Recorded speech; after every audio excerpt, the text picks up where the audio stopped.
fifth-ranked Fighting Irish of Notre Dame and the third-rated Aggies of Texas A&M in the mobile Cotton Bowl Classic.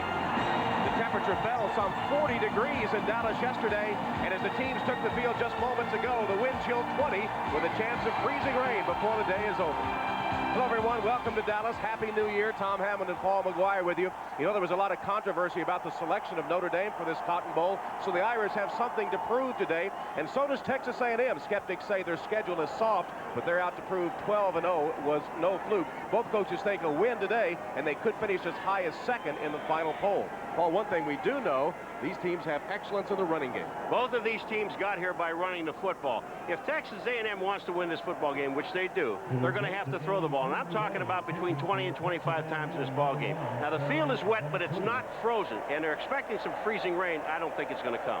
Now, 4 A&M players have been suspended by the university as they look into allegations of improper payments from a summer job. One of those, starting tailback Greg Hill, who gained over 1,300 yards. How do you compensate for his loss? Well, you've got Rodney Thomas. It's going to put a lot of strain on Rodney Thomas. He carries the ball somewhere between 10 and 14 times a ball game because Hill is there. But Thomas is going to have to carry the ball now between 25 and 30 times in this ball game. I think he can do it. They will spell him once in a while. And Notre Dame with one of the best running attacks in the country, that thunder and lightning backfield. Jerome Bettis and Reggie Brooks, they shared a pregame embrace just a few moments ago. It'll be the final game for Brooks and maybe the last Notre Dame game for Bettis. He's a junior, but he may decide to turn pro and forego his final year of eligibility. Texas A&M wins the toss. They defer into the second half, so Notre Dame will get the ball first. Miller, the deep man for the Irish, as Venetoulias kicks it off. It bounces into the end zone through the hands of Miller, who will cover it there for the touchback. There is a flag on the play. Where that flag is, it looks like it would be offside Notre Dame. Isn't it interesting? Texas A&M already, Tom, they go to their defense right off the bat. And wrecking crew defense, one of the best in college football. Lou Holtz will face it to open the game. A Big 8 officiating crew day.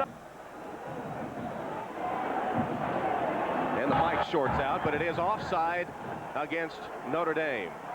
And the penalty declined, and Rick Mirer leads his offense onto the field. The Irish averaging over 37 points a game. Mirer concluding a record-setting career. The all-time Irish total offense touchdown pass leader. Brooks and Bettis, thunder and lightning, over 2,100 rushing yards between them. Dawson, top receiver. And on the offensive line, Taylor and Hall have received All-American mentions.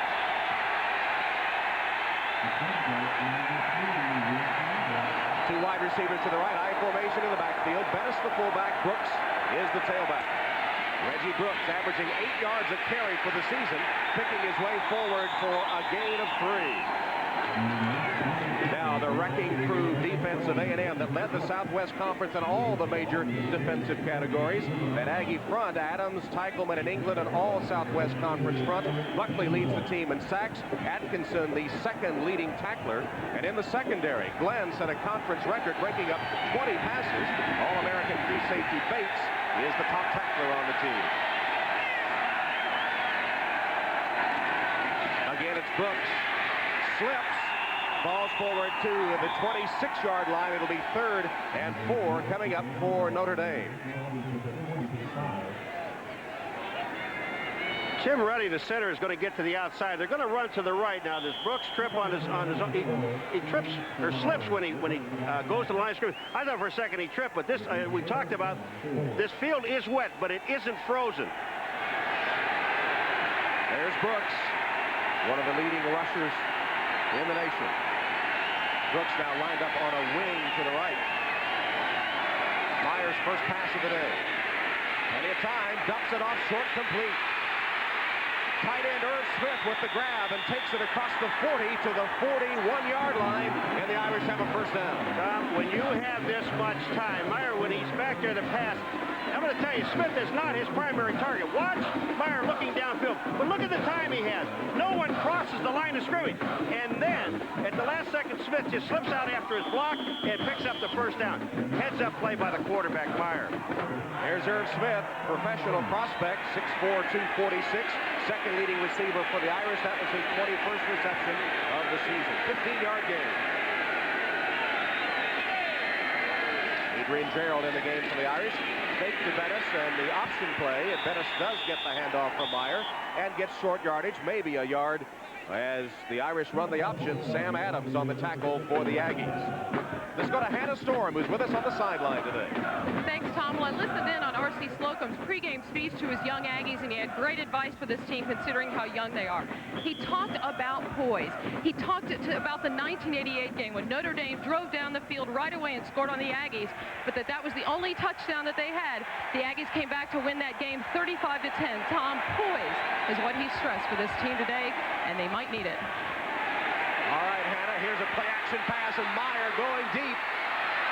And off the hand of the intended receiver, Mike Miller, as Aaron Glenn defended for the Aggies. That ball just hung up in the air, but again, Rick Mirer had time to throw the football. He is going to have, they're going to have to, the Aggies put some pressure by blitzing. All right, we take a look on the top side, and number 31 is Aaron Glenn. He's the man that's in the coverage. Watch what he does. Cuts back to the inside and misses the football. This should have been a catch for at least a first down. Miller, the speedster for the Irish, had it in his hands but couldn't hold on. And it's 3rd and 9 for Notre Dame. Opening possession of the game. Aggies show blitz, and here they come. It's a handoff. Brooks bounces off one man, takes it to the outside, makes another cut. Brooks close to the first down on a tremendous run, dodging tacklers all the way. Finally, Michael Hendricks knocked him out, but Reggie Brooks show you why he became one of the most exciting runners in college football in this, his only year as a regular for the Irish.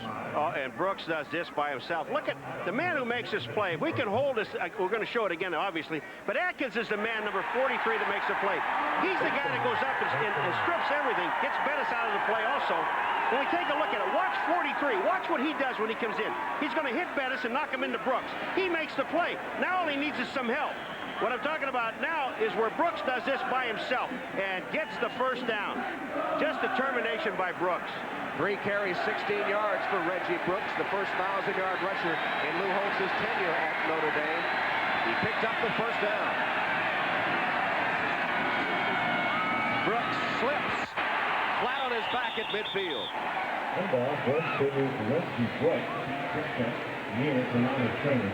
Well, Brooks slips, but you got to look at the nose tackle, Teichelman, on this play. What he does, watch the slip right by the center. When he gets that penetration, number 58, it forces Brooks to make a move. Now, Teichelman does not get into the backfield, Tommy, but he does force Brooks to make a cut that he couldn't make on this slick surface. There's Teichelman, the all-conference nose guard of the Aggies. 8th play of the Notre Dame drive off the opening kickoff. Brooks is on a wing left, now in motion. Reggie Brooks behind Bettis, slips again. Twice, Brooks has slipped down. Well, actually, it's the 3rd time. He tried to make a move the play before, and remember the first play from scrimmage, he slipped also. The one thing about Brooks is they might have to change his shoes. Take a look at this. You're not going to be able to run wide and try to make an inside cut like that. What you're going to have to do on a field like this is either run straight at him. Now, you can run a toss, but stay wide. You're going to find it very difficult to try to cut back inside. Brooks' shoes taped up. Perhaps he'll have to change, as Paul said. Here's Gerald wide left, 3rd and 11. The action pass. Mirer again to Irv Smith for a first down to the 35 of the Aggies. Written down there by Patrick Bates, but a 14-yard strike. Second catch of the day for Smith. Another Irish first down. Well, first of all, let's explain what happens, even though they know that Notre Dame is throwing up every time so far. Now, Smith is going to get open downfield. They're playing zone. You have to play zone. Both of these teams are going to have to because of the strong running game. But the big problem is Texas A&M trying to send only 4 guys. You must send 5. Notre Dame marching down the field. They average over 300 yards in offensive game. Here's Mirer on the option. Cutting up with a keep and getting a couple of yards. The pursuit for the Aggies, getting over in a hurry. Michael Hendricks was there. Jesse Cox came up as well.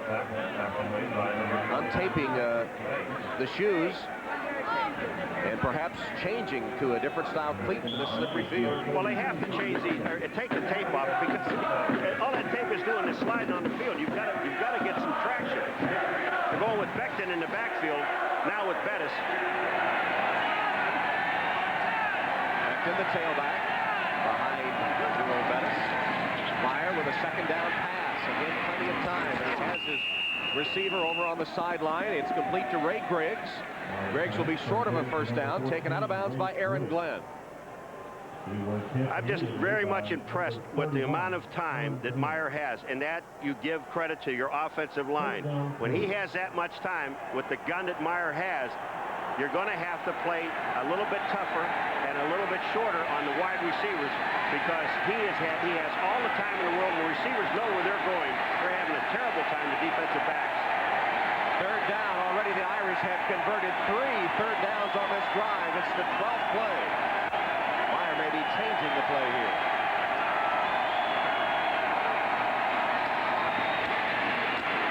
And again, straight ahead, close to the first down, is Jerome Bettis. Jesse Cox making the tackle from an inside linebacker spot for A&M, but another Notre Dame first down. The blocking by Smith, number 84 on the outside. Now look at the block he makes. He gets a block enough. Now Bettis, all he does is just take the defensive man and drive him for the first down. Bettis gets the first down on his own. Jerome Bettis with his first carry of the day. That's another Notre Dame first down, and here's Reggie Brooks. The shoes sans tape now. He's taking the tape off to see if that'll give him some better traction.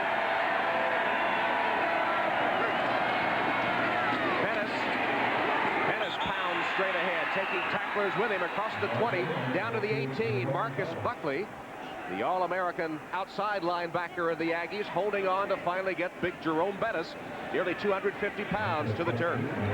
Bettis just shows you the strength. Now Buckley, number 9. Watch this. Here's the line play, first of all. But watch this. Buckley hits him right at the line of scrimmage. Now, you know how many yards Bettis gets? 6. He gets 5 of them just dragging Buckley. Clint Johnson set wide to the left here on 2nd and 4 for the Irish. 9 minutes left in the opening quarter. Notre Dame took the ball off the opening kickoff. Here's Brooks fumbling, and it's recovered by Chatham of A&M. Keepa Chatham recovers the fumble by Reggie Brooks, and the turnover stalls the Notre Dame drive, and the Aggies will take over. I don't know whether Brooks is hurt or not, because he got up very slowly. Now Chatham is just trailing on the play. He is not in a position to make the play. They run a toss, and Brooks just drops the ball. The direct handoffs are so important on a game like this and on a day like this. Watch it. The toss is there. Brooks never makes the catch on the ball. Chatham is there to fall on the football. It's Texas A&M's ball. Heads up defense. You know, this is really great for Texas A&M, because you got a team driving on them and they stop them.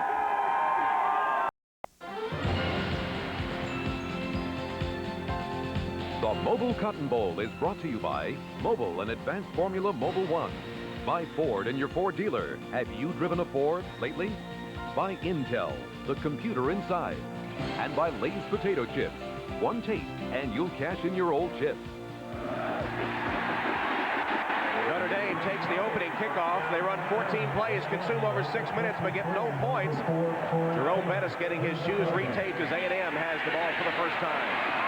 Corey Pullig, the freshman quarterback, in trouble and sacked. Brian Hamilton came through on the Irish defense as A&M tries to go to the air, and a sack on their first play. Here's the A&M offensive starting lineup led by that freshman quarterback Corey Pullig. The Aggies offense averaging 38 points a game since he took over as the starter 5 games ago. Rodney Thomas replaces Greg Hill. Thomas rushed for over 850 yards during the season. Tied in short, the leading receiver. Up front, Dawson and Ellisor, all Southwest Conference players. 3 wides in the game. Thomas with his first carry, and he's stacked up by this fired-up Irish defense. No gain on the play as Greg Lane came up in a hurry from a corner to make the stop.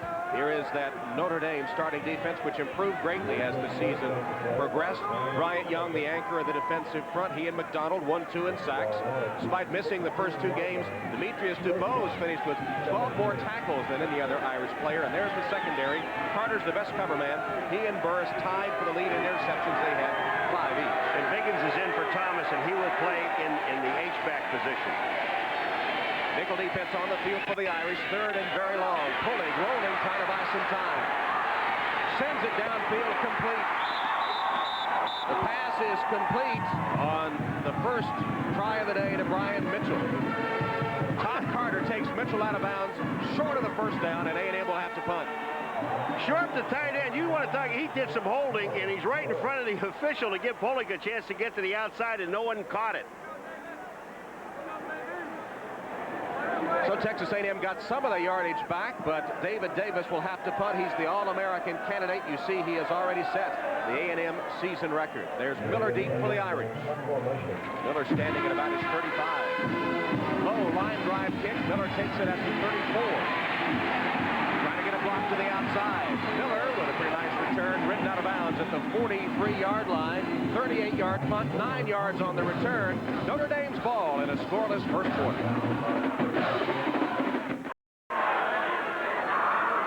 Tom Carter on the phone upstairs after the Irish defense had a big first series, getting the ball back for their offense, which had a long drive but fumbled away. Chance for points on their first possession. First down, 10.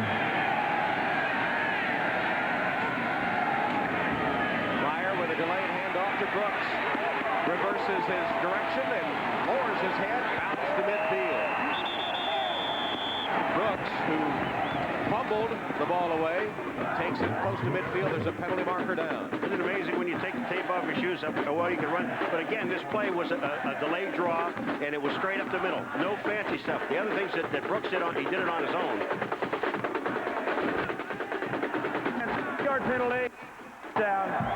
5-yard face mask penalty on Texas A&M as Aaron Glenn made the tackle. R.C. Slocum's club, their vaunted defense, being rocked back on their heels a bit early by Notre Dame. Well, they did something on that first down that they didn't do on first down in the last series when Notre Dame had the ball. They blitzed some people. There's 4, and that's the thing they have to do. Against a run, a blitz is very good because it makes guys change their lanes, and every time Brooks before change lanes, he slipped. Brooks on that wing, right, and in motion. Mirer. Now in trouble. Got away from the first tackler and out of bounds at the 40. Rick Mirer has that ability, as Lou Holtz says, to escape a one-man rush. He showed it there. Jesse Cox finally got him out of bounds. When you look at this play, we're going to see it from the end zone, folks. Watch to the left and watch number 6, Bettis. You want to see a great block. This enables Mirer to get to the outside. Watch Bettis. Here he comes to the outside, on the knees, on the ground. That is outstanding. That's England he knocked down. It gave Mirer a little bit of time, and he ended up picking up about 4.5 yards. 2nd and 6 for the Irish. 6:41 left. First quarter, no score. Hot Bowl Classic from Dallas. Pitch to Brooks. Bettis trying to get him a block. Brooks cuts up. Backs his way forward about a yard or 2 short of the first down. Lance Teichelman from the nose guard spot, hanging on to Reggie Brooks. Boy. Scoreless first quarter here for Holtz and the Irish, who have outscored their opponents by a wide margin taken on the season. So the first quarter belongs to the Irish, but the fourth quarter belongs to the Aggies of Texas A&M. They've outscored their opponents 112-33 in the closing period. And the Aggies in front on the first period all year long give up less than 3 points in the first, third, and fourth period. Bettis smothered at the line of scrimmage. Jason Atkinson makes the tackle for Texas A&M, and it's 4th down. Atkinson makes a tackle, but the guy that makes the play is Marcus Buckley, number 9. He stuffs the play right at the line of scrimmage. And when you do that, watch number 9, Buckley. Here he comes in. He takes on a blocker. Bettis has no place to go but bounce outside. When he does that, Atkinson is there. Outstanding defense. And Hendrick is on to punt for the Irish. The most accomplished kicker, punter, and place kicker in Notre Dame history. Derek Frazier, deep man for the Aggies. Hendrick will try to down it inside the 20 if he can. That was sailing, and it looks like it will reach the end zone on the fly. A lot of times they'll use Rick Mirer as their pooch punter. They went to Hendrick that time, and he got the end zone on the fly for the touchback. Aggies take over at their own 20.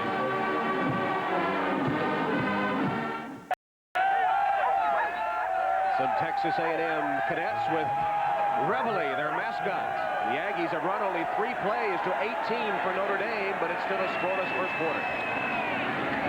Thomas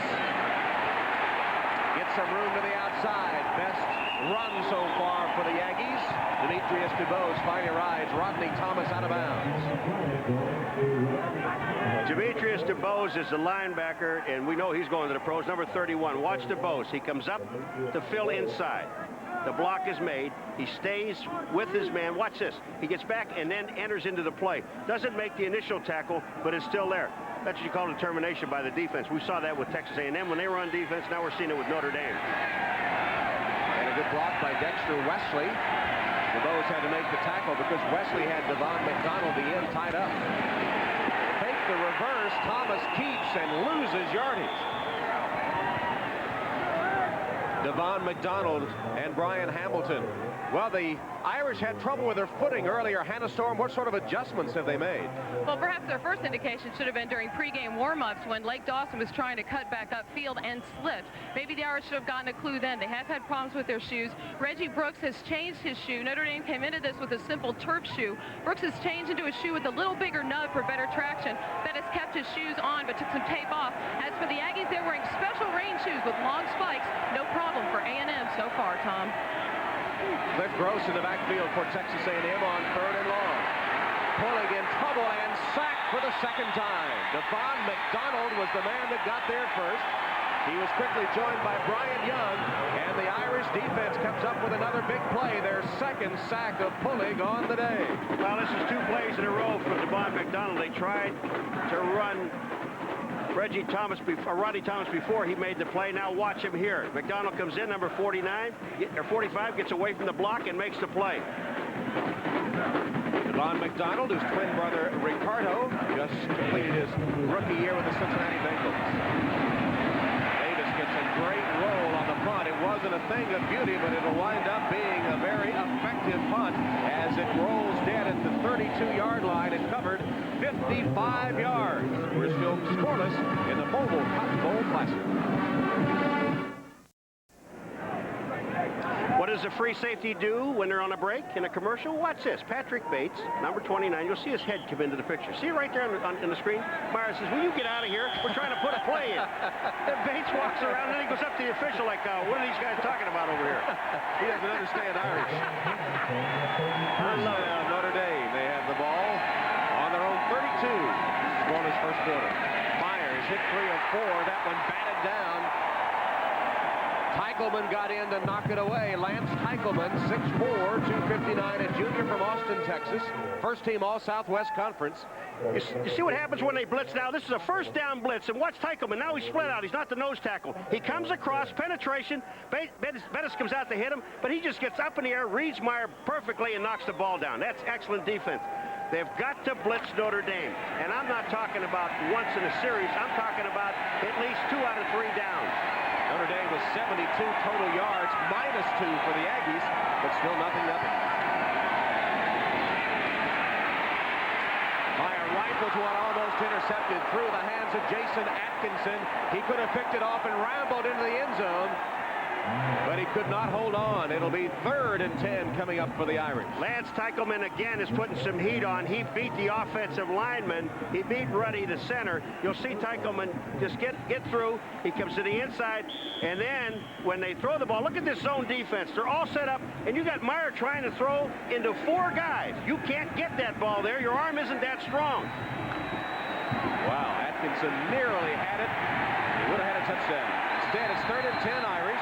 Clock shows 2:48 left in the first quarter, and A&M with a mix-up on their defensive alignment calls a timeout. So Texas A&M with its first timeout of the game. It comes with 2:48 left in the first quarter. Gives Rick Mirer a chance to visit again with Lou Holtz. Well, the Irish with a tribute to Moose Krause. They're playing today with the name Moose on their helmets, where normally it says Irish. You see that? Right above the helmet, right above the face mask, it says Moose in honor of Ed Moose Krause, a fighting Irish linebacker from 1931 to 33, an All-American, both basketball and football. One of the greatest all-round athletes of his era.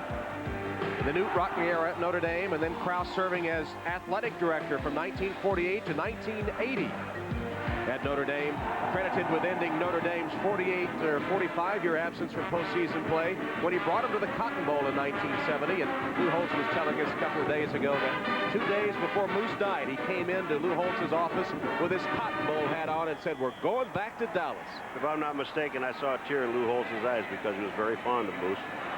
You know, Bob Toledo, the offensive coordinator of Texas A&M, told us yesterday, he said, this will be a low-scoring football game. And so far, nothing, he's right. Well, he knew what kind of defense the Aggies had. Notre Dame has converted 3 of 3 on 3rd and long. This is their 4th attempt of this first quarter. Mirer forced to scramble.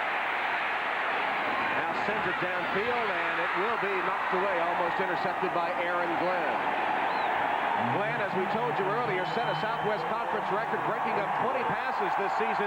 He broke that one up as Mirer tried to force it.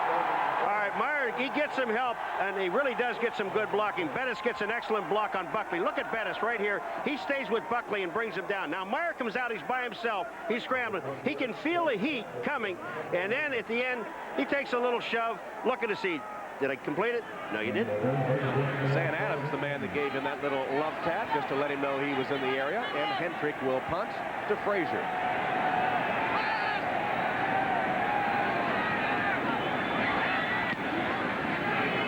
Hendrick's punt sails. Taken by Frazier on a fair catch. At about the 32-yard line, 36-yard punt. Now let's go to Jim Lampley in New York. Jim?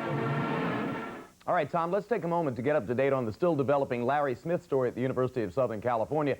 The Long Beach Press-Telegram reported this morning that Smith has been fired.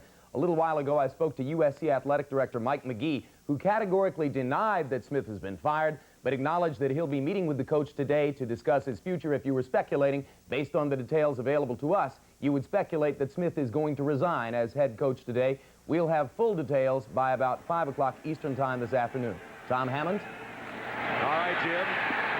Here's a familiar sight for Aggie fans thus far as Rodney Thomas dragged down for a loss on the play. This time, Jeff Burris comes from his strong safety spot to do the honors. And Paul, the Aggie running a game without Greg Hill, has sputtered so far. Well, when you look at this play, look at where they're trying to get Rodney Thomas to run. Outside. Now you've got to get him inside. When he runs out, he runs into the teeth of the defense. Burris, Jeff Burris, number 9, makes the play. He's on the outside. If you're going to run Thomas on this field, the way it is, run him inside the tackle.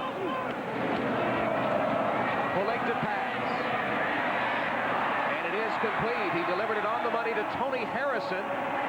It was a low pass, but Harrison went down to make the reception. It'll be about a yard short of a first down, it appears. Now look at what Pullig's doing now. He's rolling out. He's getting away from the pass rush. There really wasn't much that time. And then here's a pass on the ground. Now the question is, did Harrison have his hands underneath the ball? From that angle, we can't tell. But right to his left was an official. He had a perfect view of the ball. He gave him the catch. I was really impressed with this kid. This Corey Pullig, what a sensational young man. Just turned 19. Freshman out of Deer Park. It's 3rd and 1.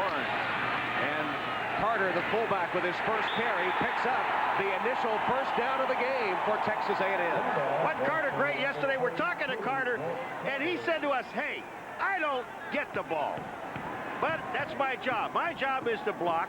I don't get it very often, but look at this, folks, what he does when he does get it. He hits the hole. He's tackled by DePose there. Makes the spin and picks up the first down. That is determination. Continuous action. There's Doug Carter, the little brother of Michael Carter, who won the silver medal in the shot put at the '84 Olympics. Plays for the San Francisco 49ers. Pitch to the tailback. Thomas. Nice run by Rodney Thomas. He has another Aggie first down to the 40-yard line of Notre Dame. Inside the tackle. He's inside the tackles, and that's where you want to run Rodney Thomas. Don't stretch him out to the outside. Get him upfield where he runs very well. He's an outstanding runner. Watch the move that he makes back to the inside. Bang, this is inside the tackles. He comes back inside and picks up the first down. Outstanding running. Burris and McDonald finally get him down after a gain of 15.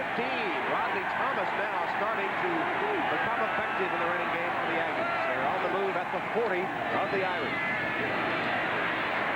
Pullig has a man wide open. Again, it's Harrison. Second consecutive catch on this drive by Harrison. Gain of 9, forced out by Burris. See, what happens when you have a running team, you play zone. Now look at the zone on the top side. Look what happens. Harrison gets out to the outside. Burris, number 9, never gets out where he belongs. He does not. He has help deep. He is supposed to cover the short zone from the hash mark out to the outside. When he sees Harrison set up, he's got now to fly. He can't look at the quarterback. He's got to run directly at the receiver. The freshman Pullig has been sacked twice, but when given time, he's delivered 3 for 3. What I like about him, he does not throw the ball up for grabs either. I mean, he's poised up. He'll take the sack. Late to Thomas. Pullig overshoots Carter, who was wide open. There's the freshman reminding himself. R.C. Slocum saying he knew from the outset that Pullig would be a factor. Jeff Granger was the starting quarterback to open the season for A&M, but Pullig got his chance in some early games, and when Granger suffered a concussion, Pullig got the starting nod and has been in the lineup ever since. Very precocious 19-year-old from Deer Park, Texas. Pullig that time really had to throw the ball up over McGill. He really didn't have a direct shot at Carter when he was throwing the football. The irony of the situation is that Pullig was heavily recruited by Notre Dame and verbally committed to the Irish before changing his mind. Thomas. Stopped for a loss. Penetration by the Notre Dame defense led by Pete Bursich and Brian Hamilton. I mean, that's what I'm telling you. Don't try to get him wide. Get him between the tackles. That's where he's more effective. Into the first quarter at the Mobile Cotton Bowl Classic. Notre Dame and Texas A&M in a scoreless tie. Indeed, it was a memorable moment as the Irish come from behind to nip Penn State, the most dramatic conclusion to a college game I've ever been a part of. And interesting talking to some of the Irish players, in particular, Rick Mirer and Demetrius DeBose, saying it was the most memorable moment of their entire career at Notre Dame. And every single guy you asked that question to yesterday, Tom, or 2 days ago, Tom said this. The first thing out of their mouth, Penn State. Penn State. A&M to punt on 4th down. Davis trying to down it inside. The Irish 5 can't do it. It bounces at about the 1 and into the end zone. It'll be a 37-yard punt. But the best offensive showing for the Aggies so far behind their freshman quarterback Corey Pullig. And Hannah Storm is with Pullig's parents. I sure am, Jim and Linda Pullig. And now Corey decided to go to Notre Dame, made a verbal commitment. Why did he change his mind and attend A&M? Well, he just decided that he liked the hometown atmosphere of A&M, and he just liked it a lot better. Right. Well, he certainly appears calm and cool in a big game. That's Corey. He's always been like that. Nothing new.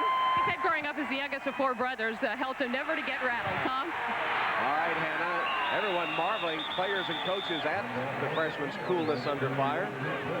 Right now, though, he's watching the Aggie defense as Bates and Atkinson combined to stop Reggie Brooks on that first down carry, which netted 6 yards.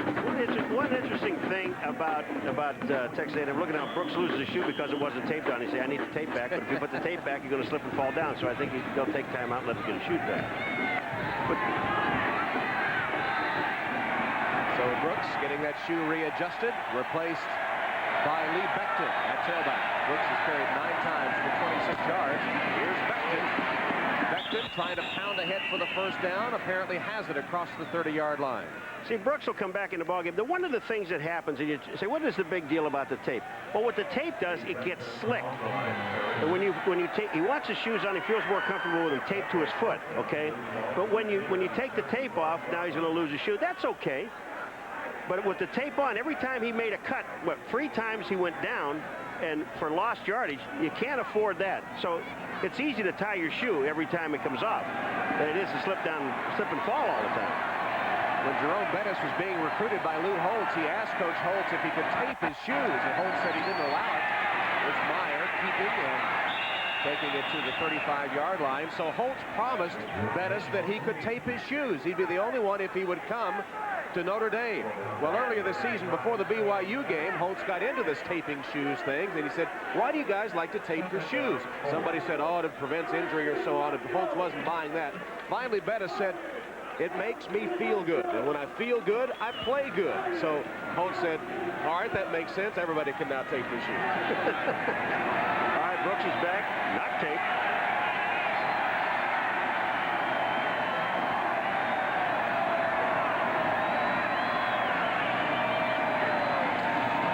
Mirer sacked at the 30. Looked like he wanted to run the option. It never got going before he was grabbed by Eric England. I mean, Eric England, it just looked like nobody even touched him. England was there.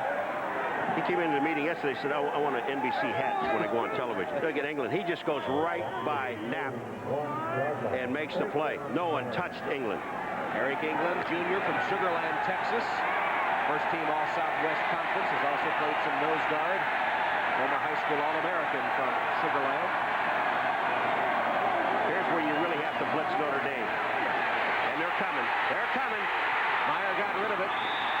That'll be trapped by Smith. Incomplete as Jesse Cox was bearing down on Rick Meyer. There's Cox, number 48. Who nearly got the sack. And I'll tell you, Tommy, the best way to defeat even a rushing offense, passing offense, is with the blitz. And they just send a whole lot of people. And Cox's number 48 is there to make the play. Meyer trying to throw the ball under pressure. Almost got it to Irv Smith. Meyer now has had 4 incompletions in a row, and Hendrick will punt for the 3rd time. Frazier awaiting it on his 25.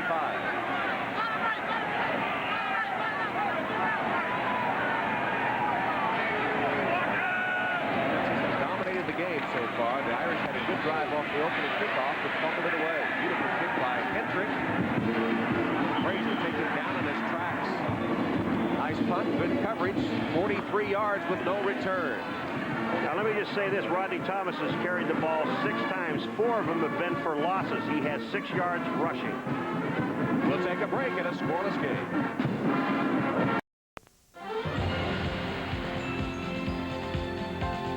The Mobile Cotton Bowl is brought to you by Mobile and Advanced Formula Mobile One, by the new Dodge, a division of the Chrysler Corporation, by Magnavox, smart choices for smart people, the ingenious products from Magnavox. They're smart, very smart.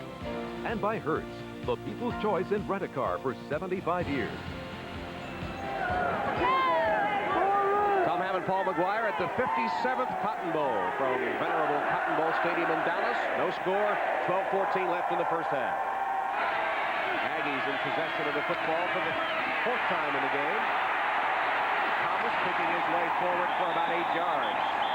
Dragged down finally by Demetrius DuBose. Dexter Wesley with another good block to spring Thomas. A little delay, but again, I'm not going to belabor this point, but watch where the ball is run. It's run inside the tackles. Get Thomas going straight ahead. This is where he's most effective. And then he makes his moves. DuBose ends up grabbing him by the shirt, but they pick up almost 10 yards on the play. You know, when you were talking about Pullig, and Hannah was talking to his parents, why he went to Texas A&M. 90 of the 91 players on the Texas A&M team are from Texas. But I think the most unique thing about it, all but 4 of them are within 300 miles of College Station. I guess that saves on long-distance calls. I don't know. RC says, why should I go traipsing all around the country trying to recruit somebody when there are enough good players right here? Well, he says Notre Dame has 9 from Texas. UCLA, Southern Cal, all these teams have players from Texas. So I might as well just go ahead and stay here. And I guess he's right, 12-0. That's not too bad. Pullig is hit 3 of 4. The All-American career passed for 1,800 yards and 21 touchdowns as a senior. One game he had 6 touchdown passes. 2nd and 1. Fullback Carter trying to pick up the yard needed. Actually, if you saw the measurement, less than a yard, just inches needed, and he got it. Anthony Peterson on the tackle. Thomas wasn't a bad high school player, was he? A legendary high school career. He's from the little town of Groveton, Texas. Just 2,700 people all tuned in today. He broke Emmitt Smith's record for rushing yardage, 8,400 yards, to rank number 2 all-time in United States prep history. The number 1 all-time rusher in high school was another A&M player, Kenneth Hall, the Sugarland Express, who played in the John David Crow era with the Aggies. 8,400 yards for this man, Rodney Thomas, in high school. Get a little taste of how he did that. Carter gave him a good block, and Thomas made something out of it. He scored 111 touchdowns in his high school career. And little Burroughs, number 9, Jeff Burroughs, he gave a little taste of Irish defense when he got downfield. I mean, Burroughs came up and put a lick on him, but Thomas is a bruising runner. Watch this hit by number 9, Burroughs, when he comes in. Right there, bam! I mean, that's a hit. But Thomas still got another yard. He did. Thomas was telling us there's not much to do in Groveton, so the town revolves around high school sports, and he's one of the great heroes of that tiny Texas town. Carter stopped a yard short of the first down. It'll bring up a 3rd and 1 for the Aggies. Anthony Peterson, the linebacker, he's just keying the fullback. Short yardage. It just looks like Carter's not even getting a chance to get a start. There's Peterson from Monongahela, Pennsylvania. He went to Ringgold High School, the same high school as Joe Montana. Anthony Peterson of the Irish, as R.C. Slocum tries to mount some offense here. It's been a defensive struggle with 10:20 left in the first half of the Cotton Bowl. Well, they've got Notre Dame all bunched up inside. You've got 8 players inside the box. It's time to throw. It'll be a handoff to Thomas, though, with a head of steam. He has the first down to midfield. You know, they said he runs like him. He looks like him. He's got the attitude of him. Roger Craig was formerly with the San Francisco 49ers and now with the Minnesota Vikings. This young man does run like him. He makes you think of Roger Craig, and that's not a bad likeness, is it? He has that high knee action, does Rodney Thomas. And when Hill was playing, it was a potent 1-2 punch for the Aggies. One of the reasons they've dominated the fourth quarter is that they have Hill pounding away all day and then come in with a fresh player like Rodney Thomas. Hill gained 1,300 yards, Thomas 850. See what a potent running combination it was. Thomas going it alone in this game. Hill under suspension. Thomas with another carry, working his way inside and getting good yardage into Irish territory to the 44-yard line. Oliver Gibson finally makes the tackle, but Thomas now has it going. All right, here's the reason I'm talking about Rodney Thomas going up the middle. He's effective because he really only has to beat 2 people. And look at the offensive line. It really helps him in the blocking. A little bit of holding, but it helps him in the blocking. Once he hits that crack, then all he really has to do is beat 1 guy and he's into the secondary. So when you take him wide, now you're letting the pursuit get to him. He's too quick to, and it may sound ridiculous, but he's too quick to go wide like that because he gets there, all these people get out there, and he can't make that cut on the slippery field. So run him up the middle where he's really fast. 10 carries, 33 yards. This is the 11th time he's had the football, and he's taken down back to midfield. A loss of 5 on the play. Penetration that time by the Irish defense. Devon McDonald and Jim Flanagan got through to stop Thomas for a loss. Yeah, but Carter, when you do that, you go up forward, you have to block. Carter doesn't block anybody here, and then McDonald and Flanagan are both there. You see right at the beginning, you saw Carter, number 32, go right by. Did not pick up any one of the 2 players, and they made this tackle. Now they have to throw. They've only rushed so far. This is the 8th play of the drive. The first 7 have been runs. Cliff Gross is in the game now, split backs, and they expect him to pass. Slipping a tackler is Pullig. He's got some room to run. Corey Pullig has an Aggie first down.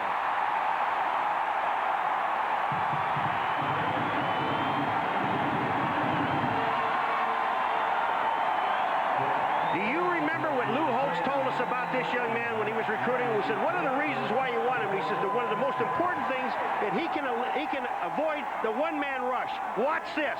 He avoids the one-man rush. And when he does that, that's Covington, he gets to the outside and picks up the first down. That is exactly what Lou Holtz was telling us. That's the reason he wanted him, because he sees that rusher, can get away from him, then he picks up the first down. Holtz always looks for that in a quarterback. I like what Pullig said when you asked him how fast he was. He said, fast enough. Reverse and a pass on the flea flicker. Brian Mitchell Now has to run with it. And he has a first down at the 26-yard line of the Irish. A 13-yard gain. Mitchell pulled it down and got it first. What a heads-up play by Mitchell. We got an injured Notre Damer down on the field. It's Greg Lane, the Irish quarterback. But I'm going to tell you, Brian Mitchell, I want you guys to freeze this for a second. Watch what he does. Right here, hold it right here. And when he looks downfield, he is looking at Harrison, number 3. He is covered. So what does he do? Look at the middle. Let's go. And he picks up the first down. What an excellent run by Brian Mitchell. Mitchell, a sophomore, playing before his hometown, folks. He's from Dallas. Broke his foot against Stanford in the opening game of the season for the Aggies. Missed 3 contests, but he's had 10 receptions the last 4 games coming into this one, including 3 against the Longhorns of Texas. Scoreless first half, 7:53 remaining in the second quarter and ticking. This is the 10th play of the Texas A&M drive. They've all been runs, including that last scramble.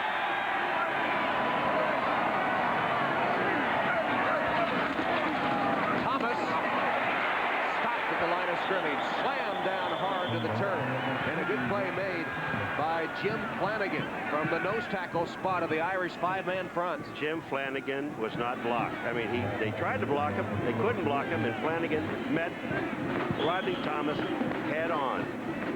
Flanagan from Sturgeon Bay, Wisconsin. His dad, Jim, played for the Pitt Panthers and then spent 4 years as a linebacker for the Green Bay Packers.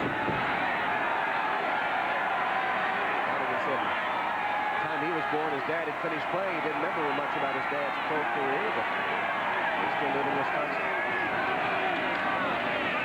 Play action pass. Pullig almost intercepted by Burris. Tony Harrison was the intended receiver, but it bounced off the pads of Burris.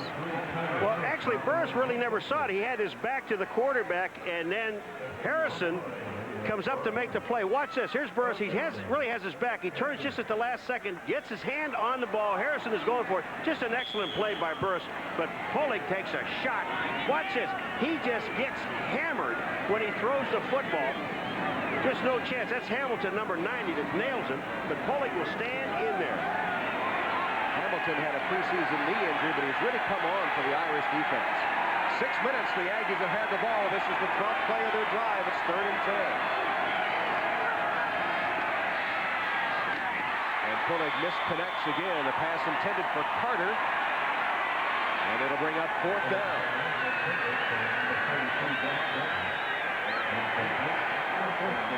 And Benetoulias will come on to attempt a field goal. It'll be about a 44-yard attempt for Benetoulias. His longest of the season has been 47. First team All-Southwest Conference. He has 2 game-winning field goals this year against Stanford and Texas Tech. 16 of 23 overall.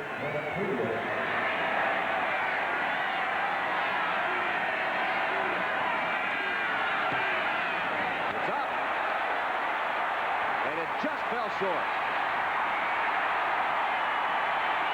So like Notre Dame, the Aggies have a long drive that comes up empty. David Davis did a nice job of getting that ball off the ground because the snap was low. It hits the ground. And watch this kick. I mean, everybody just screaming and screaming. It just doesn't get there. It was down the middle. Still no score in the game. 6:41 left in the first half.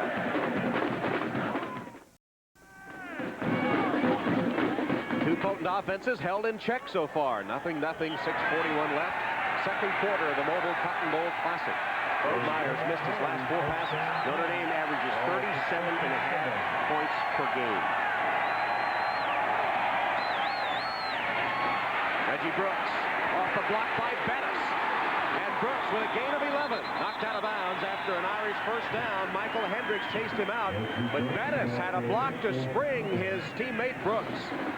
Well, when you look at this, and I hope we can stop this for a second, look to the right of the screen. You see number 6, Bettis? There's the block he makes. But when Brooks, watch what Brooks does. He puts his hand on Bettis, and then he pushes him aside and goes back to the outside. Hendricks he's waiting for some help, and he hopes he gets Brooks to the sideline. But what an outstanding block. There's that hand to push Bettis, as you mentioned, and bounce to the outside for the Notre Dame first down. Brooks box again. No, this time it's Bettis lined up as the tailback. And Jason Atkinson trips him up. That time, Bettis lined up in the tailback spot. He's done that from time to time this season. In fact, won a whole game as tailback for the Irish when Brooks was injured. Jerome Bettis will reassess his college career in a few days. There are his career totals at Notre Dame. He's a junior, but may decide to forego his final season of eligibility. He'll meet with his parents and Coach Holtz to make the decision in a few days. Ray Zellers is now the fullback, and Bettis, the tailback, gets the handoff. Only a couple of yards for Jerome Bettis. Sam Adams and Jason Atkinson didn't let him get loose. I like the defense at Texas A&M. They're putting up against Notre Dame. They're just bunching 8 people up into the line of scrimmage, and they're taking holes. Now there's Bob Davis. He's the defensive coordinator for Texas A&M, Youngstown State, my hometown. That's where he went to college, may I say. And he's done a terrific job with this team. 12-0, I guess he has. Been mentioned in some head coaching speculation from time to time. Here comes the blitz again. Mirer flips it complete to Smith for a first down. Third catch of the game for Irv Smith, and he keeps the Irish drive going. Texas A&M had Marcus Buckley coming from the outside, but once they picked up Buckley, there was nobody outside. You see Buckley getting blocked right there. When he's blocked, Mirer has all the time in the world to find Irv Smith. Look at this throw and catch. Outstanding. There are a couple of guys that will be pitching and catching in the NFL a year from now. Both likely first-round draft choices, Mirer and Smith. May not be with the same team, though. Yeah.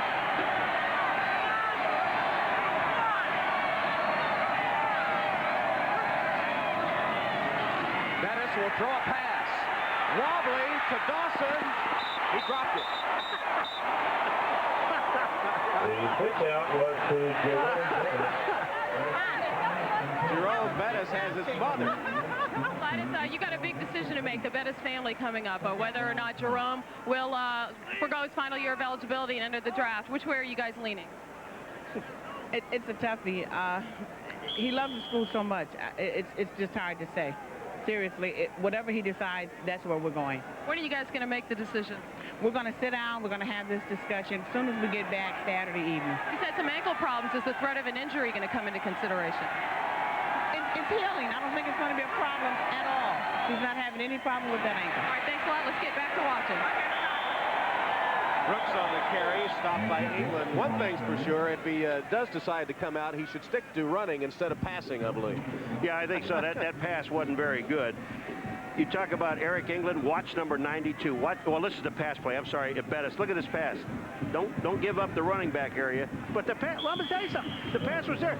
Dawson should have caught the ball. Here it is. He's trying to get set. Great. That's a bad stance, Jerome. Jerome, you got to like lean forward, not lean back. Notre Dame now with a 3rd and 8. They've converted 4 of 6 on 3rd and long so far in the game. Bettis and Brooks in the backfield. Here they come again. Blitz coming from A&M. Meyer's in trouble and taken down. Eric England with the Aggies' 2nd sack of the day. They just did not block England, number 92, and he is in the middle of the field. They didn't make their adjustments along the offensive line. The blitz came. Bob Davies just gave England a hug. Look at this. Here's England, number 92. Nobody, and I mean nobody, touches him. The center's the 2 guards you're supposed to seal inside to outside. He came right between center Ruddy and guard Aaron Taylor for the easy sack. And Hendrick will punt.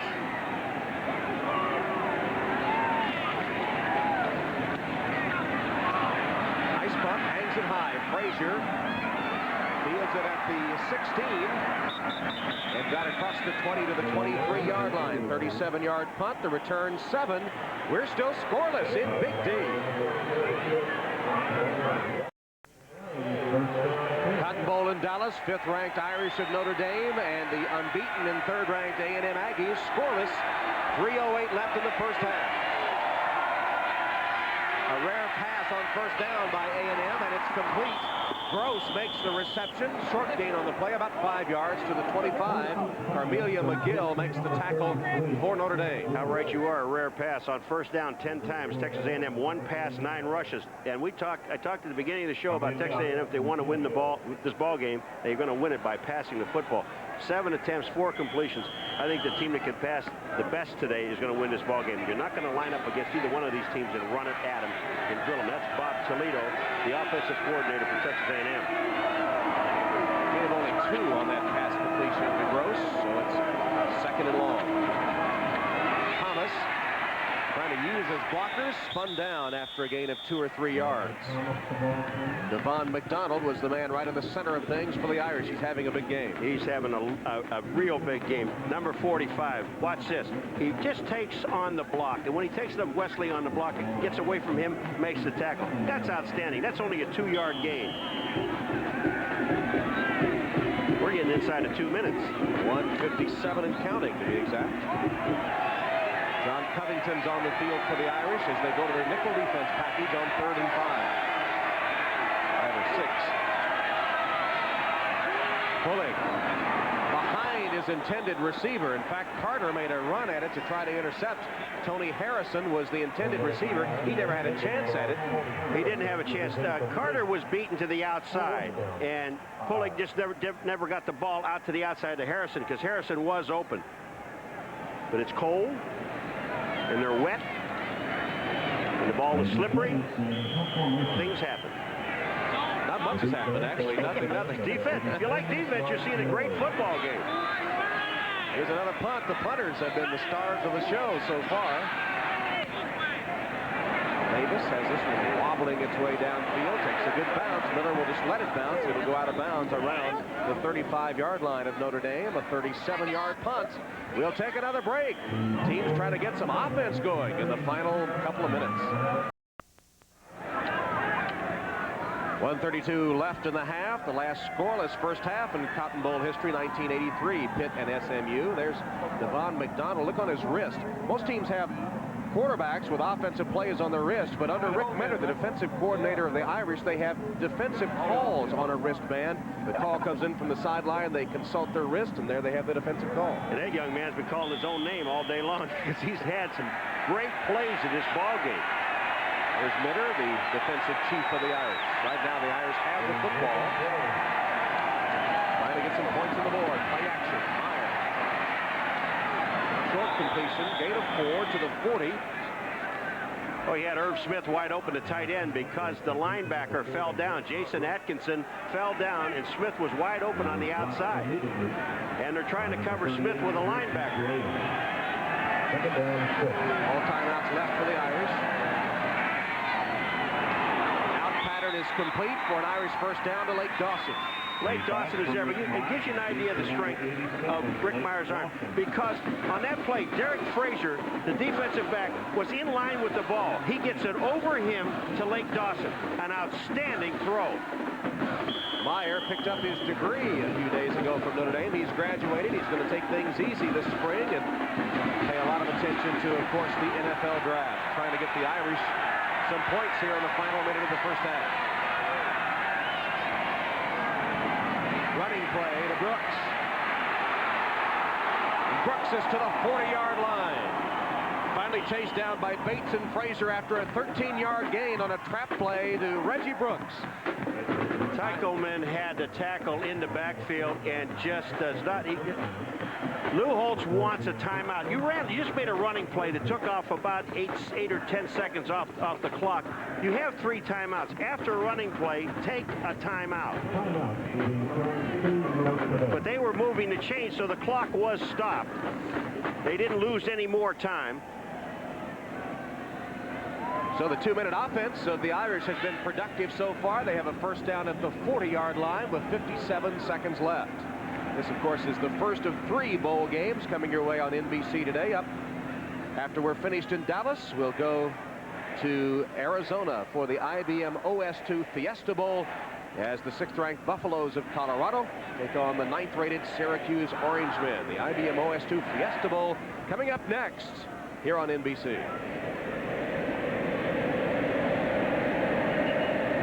entire offensive unit huddled around Coach Lou Holtz. This is the 6th possession of the game for the Irish. They had a long drive off the opening kickoff before Brooks fumbled it away. The next 4 times they've had the football, they've had to punt. Hendrick is the field goal kicker, number 28. He's hit 10 of 13 this season. He's hit his last 8 field goal attempts in a row. He could be called on here in the final seconds. R.C. Slocum's defense has been as advertised here in the first half. Well, the only quarter that they give up more than 3 points is the second quarter.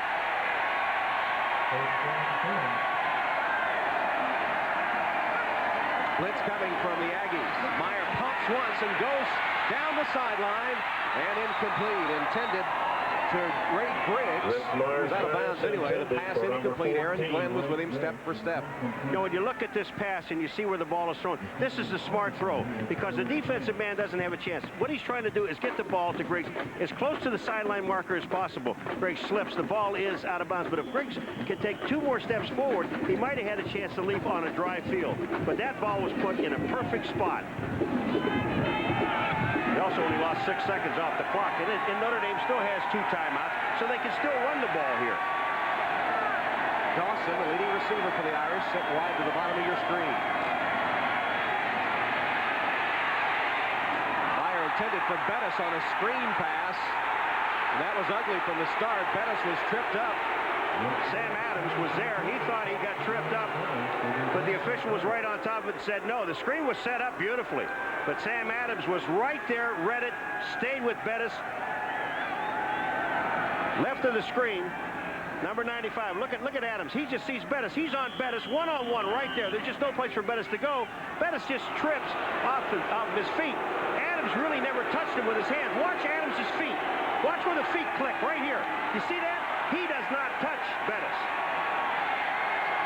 Adrian Jarrell brings the play from the sideline for the Irish. He's in the slot on the right. Pressure, Mirer to Dawson. Dawson through the middle of the field. Lake Dawson. Touchdown.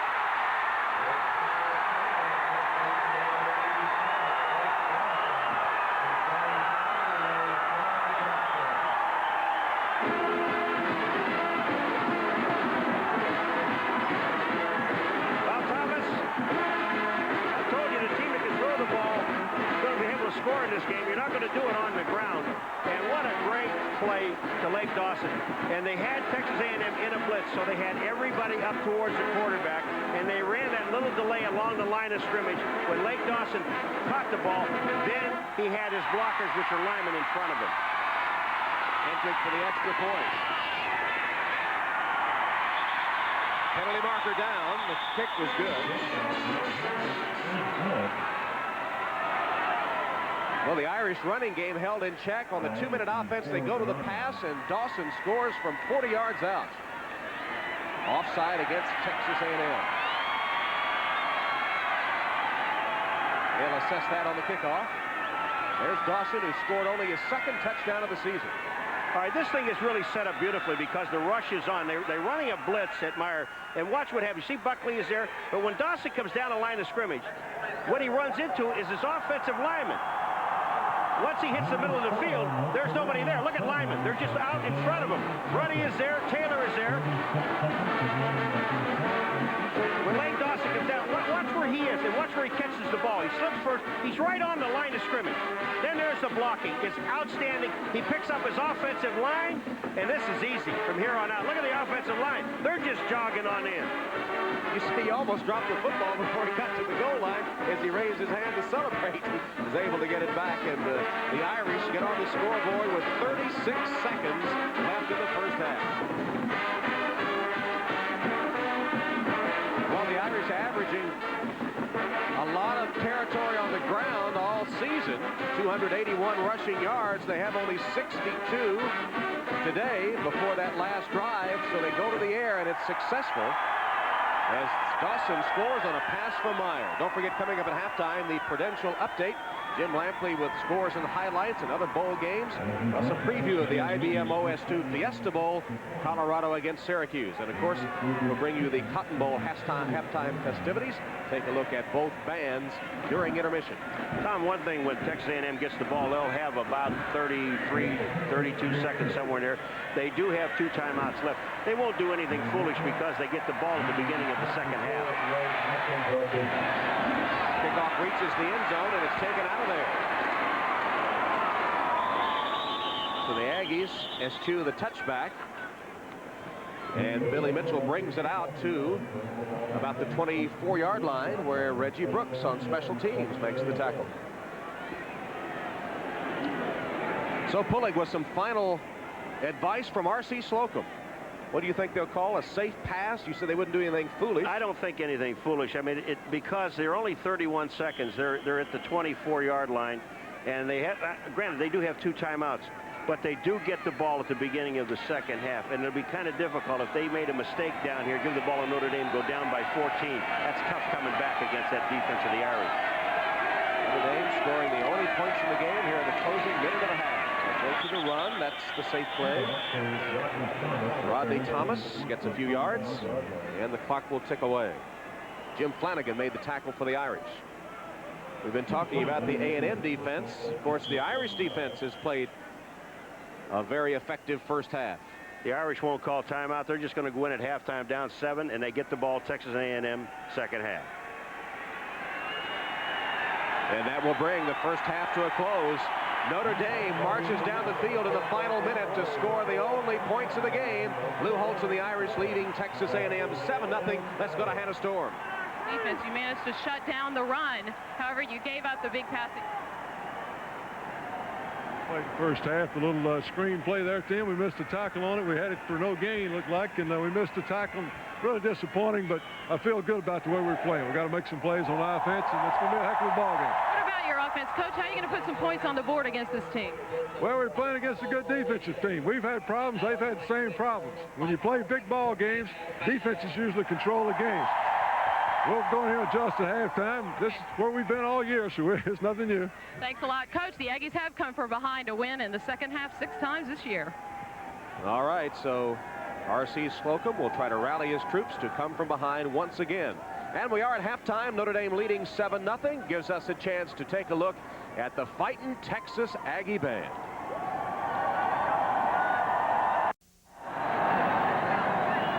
Notre Dame leading Texas A&M 7-0 at the halftime of the Cotton Bowl. It's been 35 years since NBC broadcast a Cotton Bowl. Did you? No, not 35 years ago, sir. Why don't you stop? I played here in 1960, though, and at the Los Angeles Chargers. We played the Dallas Texans. Well, I give you credit. You said before the game that these are 2 great running teams, so the team that's able to pass is the team that'll win. That 2-minute offense of Notre Dame, when they went to the pass, almost exclusively had 1 run, resulted in the only points of the game. Yeah, and I think what happens with Texas A&M now when they come out the second half, Corey Pullig is going to have to throw the ball. But most importantly, they've got to give him some time to throw the ball. He's got a very good arm. I mean, he's not going to throw the ball 90 yards, but he's got a good arm and throw some short passes. And I think if Texas A&M wants to get back into this game and win this ball game, they're going to have to put it up in the air. All right, let's take a look at some of the first half stats. And as we said, the running game's held in check. First downs in favor of the Irish. Rushing yards 75 to 44. Look at the disparity in passing yards. The Irish had 93 to 36 for Texas A&M. Overall yardage edge to the Irish, but no great offensive fireworks in that first half, of course. The 1 turnover was after a long Notre Dame drive after the opening kickoff. Reggie Brooks fumbled, but it was no points for the A&M Aggies off that fumble. So the teams have played pretty even except for that last touchdown just in the final minute. Paul, take us through that pass to Dawson again. All right, here we go. Let's take a look at a couple things. First of all, here's Dawson here. Here's the guy you got to look at. It's Hall here, and this guy is Sam Adams. And watch, here's the line of scrimmage, if I can get this along this line. Watch where the blocking is here. Is it an illegal block when the ball is in the air? I don't think so. I think it's too close to tell. Here we go. But watch those 3 people. Dawson is first of all, and then you see the blocking combination. Hold it right there if you can. Now here are the 2 guys I'm talking about. Watch the blocking here as the ball is coming in the air, but it's along the line of scrimmage. Here's the ball. Here's the ball coming in here. Here's Dawson. And then here's the guys we're talking about that are blocking up here. Watch what happens. Is this illegal? I don't think so. The ball, but because you're on the line of scrimmage, I don't think it's an illegal block. I think it's an excellent block by the tackle, Justin Hall, and then obviously the touchdown by Dawson. But the most impressive thing about it is all of his offensive linemen are down there with him. There are 3 offensive linemen. He really had a convoy into the end zone, and that's the only touchdown of the first half. 7-0 Notre Dame after that Mirer to Dawson pass that covered 40 yards. Let's go down to Hannah Storr.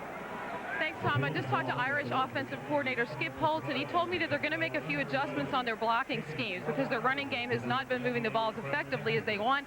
They've been running to the outside, we've seen in the first half, but they'll try to establish more of a north-south running game in the second half against A&M. He also told all his players to take the tape off their shoes because they're slipping on this field. Jerome Bettis only took part of the tape off of his. Well, that's his trademark. Here's the second half kickoff. Notre Dame kicking to Texas A&M. The ball fumbled at the 10-yard line by Mitchell.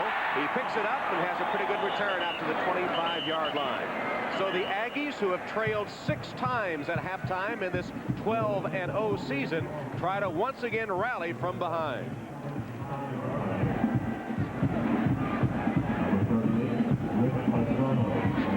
Tommy, again, I got to believe that they're going to throw that ball up and put it up in the air.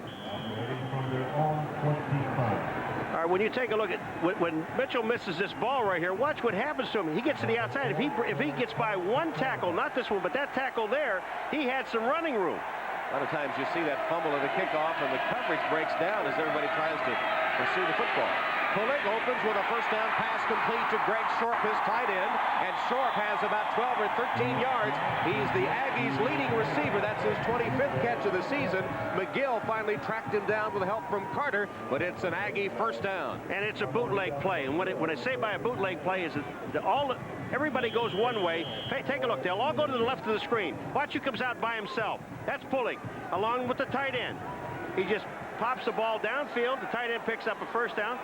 And that is an excellent play by Short. Bob Toledo, the offensive coordinator, saying they go to the tight end so often because they often get double covered on their wide receiver, Tony Harrison. Loss in the play. There's Devon McDonald again ripping down with help from Burris. The Aggie runner, Rodney Thomas. Well, you know, McDonald, take a look at the outside. The Irish have the outside covered. Wesley can't block McDonald sliding along the line of scrimmage. And then Thomas going wide. Burris comes up number 9 and makes a tackle. Again, going wide. Every time that they've gone wide with Thomas, he has lost yards. And that's 5 times, and he's lost yards 5 times. So now it's 2nd and 14.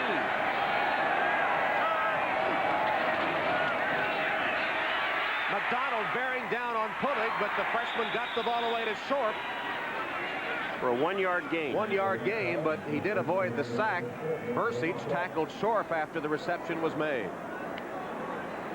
Pullig's going to be a little sore after this ball game, but watch this. McDonald's going to come up on the left-hand side of the screen. You'll see him. He'll come into play when Pullig throws the ball. There's McDonald coming in. Pullig gets the ball off to the tight end, but he only picks up a yard on the play. They can't get the ball downfield. You credit the defensive secondary with excellent coverage, and the pass rush is very important. Pullig looking over that defense. He said in high school he had to read defensive secondary, something most high school quarterbacks don't have to do. It gave him an advantage. He's going to try to scramble here, and he's trapped and taken down. 3rd sack of the day for the Irish defense. Demetrius DeBose was right in the thick of things for Notre Dame, and A&M will have to punt. Another guy in there was Covington, and he is a safety man. What happened is that the 2 outside guys forced Pullig up into the middle, and then they had the middle pressure that sealed it. But again, that time it was all line that went there because the secondary didn't really have time to cover anybody. Didn't want to. Davis below his seasonal average in this game so far. A nice punt, hang tie. Fair catch taken by Notre Dame's Mike Miller. Only 34 yards, however, on the punt, and Mirer and company will come on the field.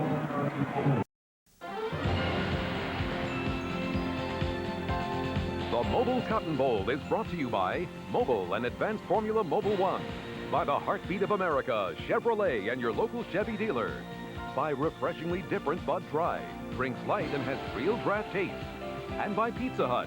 Sometimes you gotta stop and smell the pizza. Only the second meeting in history between Notre Dame and Texas A&M. The last time in the '88 Cotton Bowl. Notre Dame scored first then, too, but A&M won 35-10. Option play, and Jesse Cox tackling Jerome Bettis before he got a chance to get going. How many times you look at a game and you look at a series, every one of them is important, but I really think for Texas A&M defense, this is a very important series. Their offense did not move the ball. Now the defense comes up against Notre Dame. The last time Notre Dame had the ball, they scored a touchdown.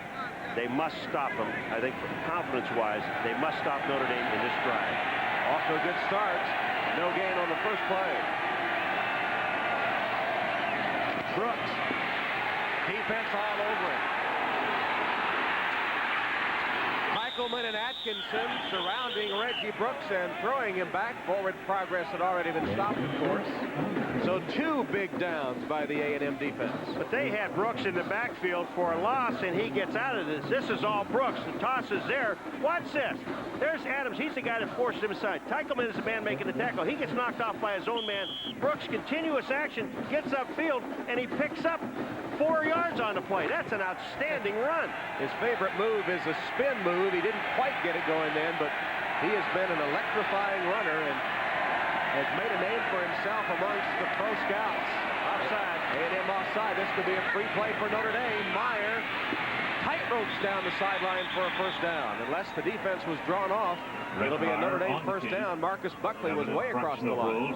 Buckley got across in that zone. He couldn't get back. Mirer knew he had a free play, and he was looking downfield, but he had to eat the ball, but he ended up picking up the first down. So they take the first down. Colts will decline the penalty. There's the signal. Notre Dame has yet to commit an infraction in this game. No penalties against the Irish. We've seen numerous times in the first half Texas A&M on defense stopping the Irish on the first 2 downs and letting him escape on third down. And it happened again. It would have been third and about a yard, but Mirer, heads up football, picked up the first down. Bob Davie saying that #1 priority for his Aggie defense was to stop the run. For the most part, they've done that today. They trail 7-0. A touchdown pass, Mirer to Dawson at the close of the half. Going all the way. Mirer goes deep. And it's incomplete. Miller, the speedster, was streaking down, drew double coverage from Bates and Frazier, and they were just able to jar the ball loose. Boy, this was about as close as you're going to get to pass interference, and I believe it's by Bates. Frazier, 23, is on the outside. Watch him. Miller is going down. Bates is going to come inside. Watch what he's doing. He is really not, right now, is not looking at the ball. He's looking at the receiver. Now he turns at the last second. This is a fumble. It looked to me like a catch. He had the ball, Miller, and then fumbled the ball. Watch this. He catches it. He's got it in his hands. He takes one. No, again, not from that angle, because Bates comes back and knocks the ball out. That would have been a touchdown. Excellent play by Bates. Miller actually never had possession, and then Bates was able to rake it away before he could clamp down on it. Here's a draw play to Brooks. Reggie Brooks dodging tacklers close to the first down at the Aggie 45-yard line. Solari and Hendricks finally chasing down Reggie Brooks. He nearly broke the Gippers record on average yards per carry. Averaged 8 yards per carry for the season. George Gipp averaged 8.1. You know, the most effective runs, when you take a look at it, Brooks here, this is a draw play, but the most effective runs that both teams have had have really been between the tackles, because all you really have to do is beat 2 people. Burris in the backfield, the full house on 3rd and 1. Straight ahead to Bettis, who has the first down. Chatham on the tackle of Jerome Bettis, but not until he picked up the yard needed as the Irish went to their full house, old-fashioned T formation backfield with the strong safety Jeff Burris joining the running backs. Again, when I was talking about important for Texas A&M defensively to stop Notre Dame on this drive is because their offense is really, they have not done anything all day long. They had one decent series, but that was all. The defense is going to have to win this football game. Mirer changing the play, perhaps 7th play of the Notre Dame drive. It's a handoff to Brooks. Reggie Brooks grabbed around the ankle by Patrick Bates. And a gain of around 5 yards. Bates is one of the mainstays of the Aggie defense who may forego his final year of eligibility. He's a junior from Galveston who transferred from UCLA because he was afraid they were going to make him into a linebacker. He has linebacker-like numbers, 95 tackles to lead the Aggie defense this year, but he may come out. He's a safety, folks, 6'4", 225, and he is all of that. Bettis, the first man on the Irish option play. Short of the first down, tackled by England and Shorter. And there'll be no secrets on this play. You're about a yard and maybe a half for a first down. You go right back up the middle again. And Burris will come back in. Two tight ends, Smith McBride, with Brooks, Bettis, and Burris, the killer bees in the backfield.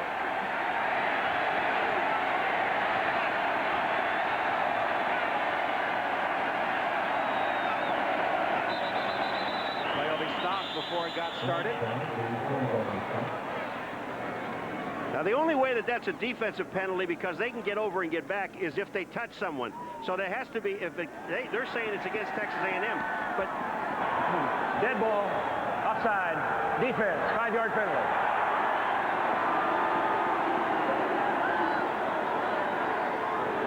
We look at this line. I thought the defense really has to touch someone. Now 73 is Justin Hall. Does he move at all?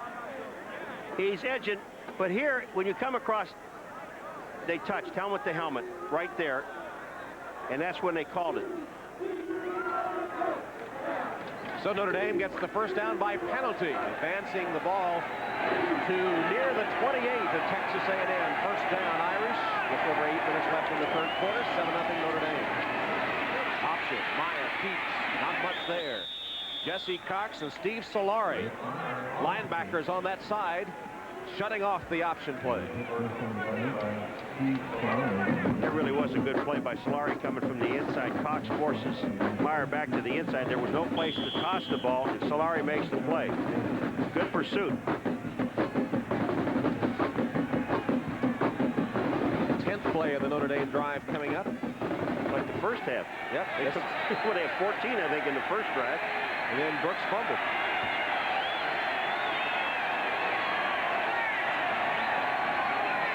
Two tight end formation. Fake to Brooks. Mirer lobs it for Bettis. Touchdown. Boy, did Mirer take a shot from Eric England.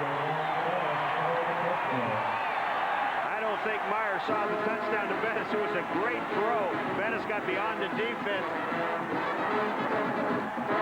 He sells the blocking very well, Bettis, when he comes out of the backfield. Bettis comes out, watch this. It looks like, all right, am I going to block? No. And then Bates gets caught up inside, and Bettis gets downfield. What an excellent throw and catch, touchdown. But I'll tell you, Rick Mirer took a shot from England. Not a very good snap, but Hendrick boots it through the uprights. Jerome Bettis is the 4th leading receiver for the Irish this season, and he has scored 3 touchdowns via the pass. This is the 3rd. It covered 26 yards from Rick Mirer to put Notre Dame up by 14.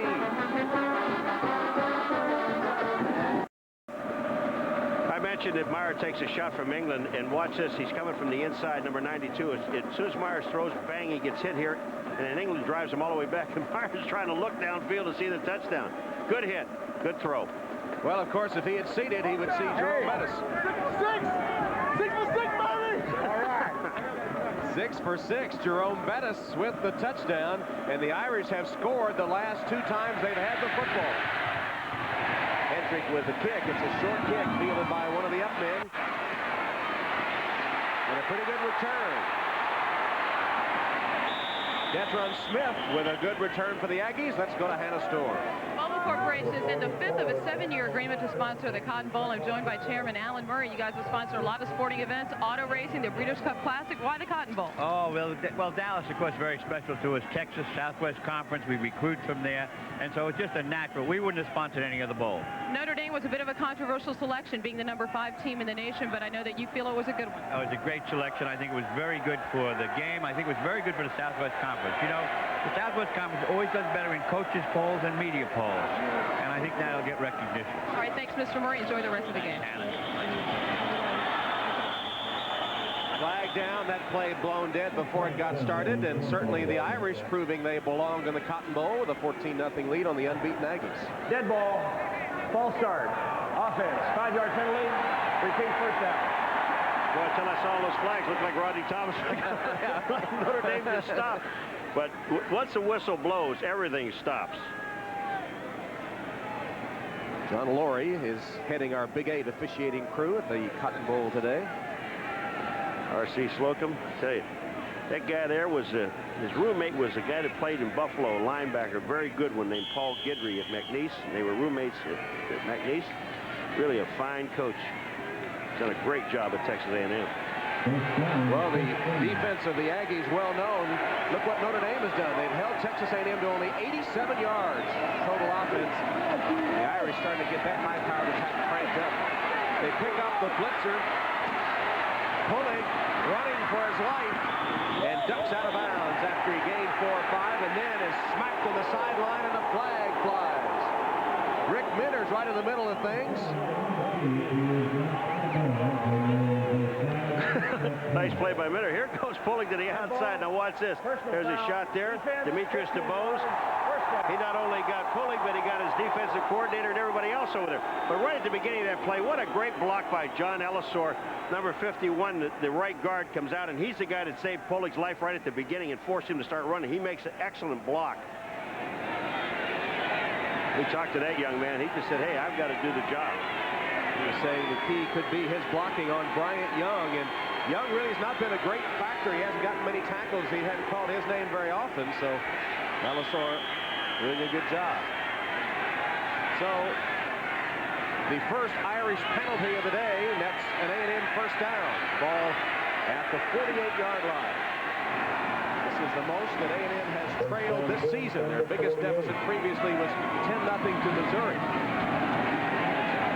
Pullig's pass overshoots his intended receiver Short, and it'll be incomplete.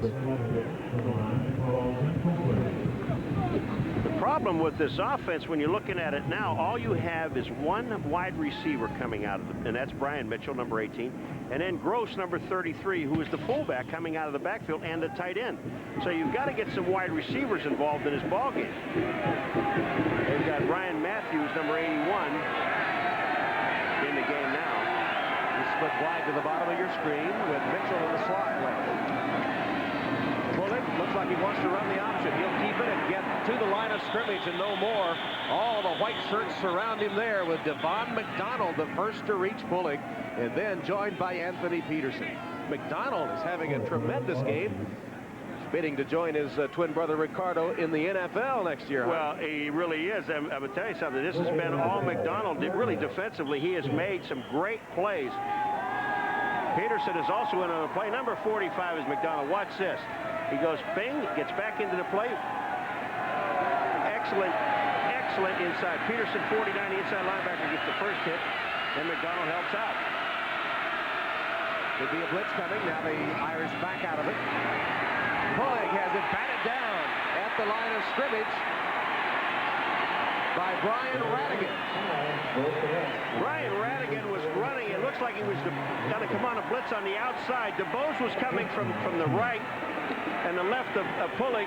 And Radigan, watch this. Here comes DeBose. He's not going to get there because Pullig is moving away. Wesley can't block him. But when Pullig throws this ball, Radigan is right there and knocks the ball down. On the right-hand side of your screen. Watch this. Bang! The ball hits him right in the head. Davis to punt on 4th down.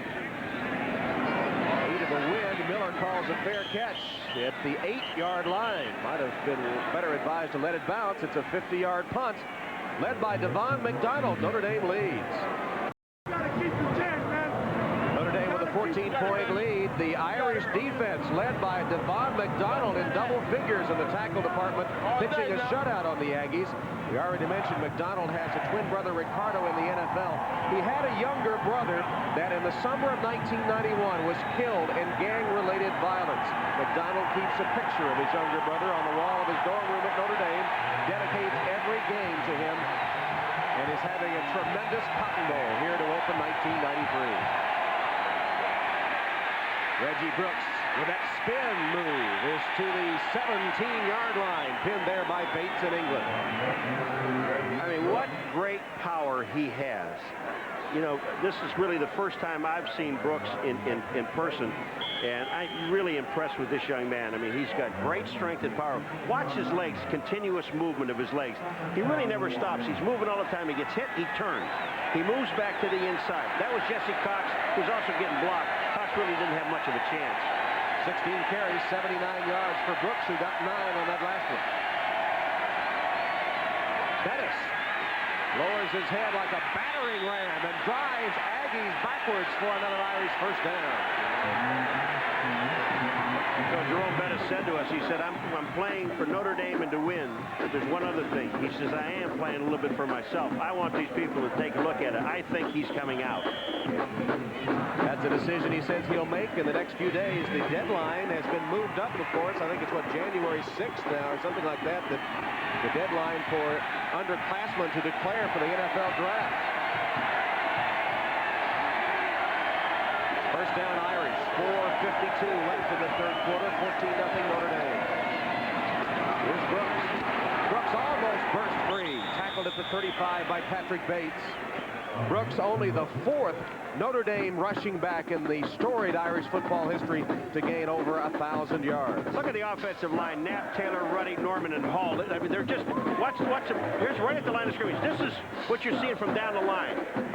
Now, all they're doing at the line of scrimmage, they're there, and Brooks and Bettis are looking for a hole. What has to happen is one of those linebackers or a safety, when they see the hole, they have to fill it right now. And they're not doing that. Because right at the line of scrimmage, Tom, the defensive linemen are not strong enough at this point with that load of offensive linemen coming 1 and 2 at a time to hold these guys off and make the tackle. So what they have to do is hold up the lineman and hope that the linebacker or either one of the safeties make the hit into the hole. Burris that time just burrowing under that offensive line as they were pushing the defense backwards for another Irish first down. This is the ball control now for the Notre Dame offense. That powerful ground attack. Eating up some time as well. Mirer dives toward the first down. He'll be a little short. Patrick Bates tripped him up. Rick Mirer from Goshen, Indiana. You want to know how tough this young man is right now? You know, he knows. He really knows he's going to be a #1 draft choice in the National Football League next year. And here he is, throwing his body all over the field. He's running quarterback options. I know they're being called at the bench, but he still has the right to call an audible and say no thank you. But, I mean, he just shows you how tough this young man is. He's not afraid to keep the ball. He's not afraid to take a hit. I like it. Irish drive began on the Notre Dame 9-yard line. They're all the way out close to midfield. Brooks, big hole. Just tripped up at the last minute at the Aggie 40-yard line.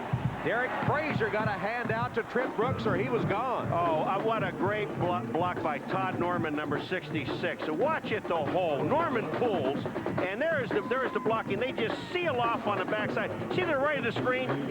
That's Norman getting a sensational block on the outside on Atkinson, and the hole was there.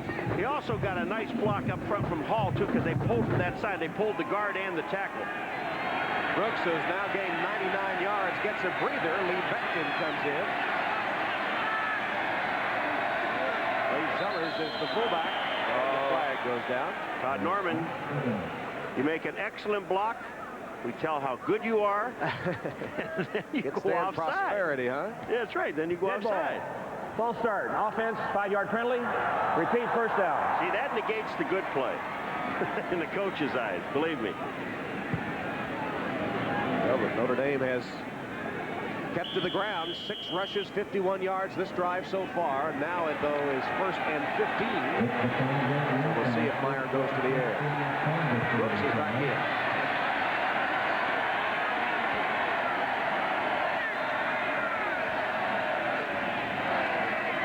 Draw play.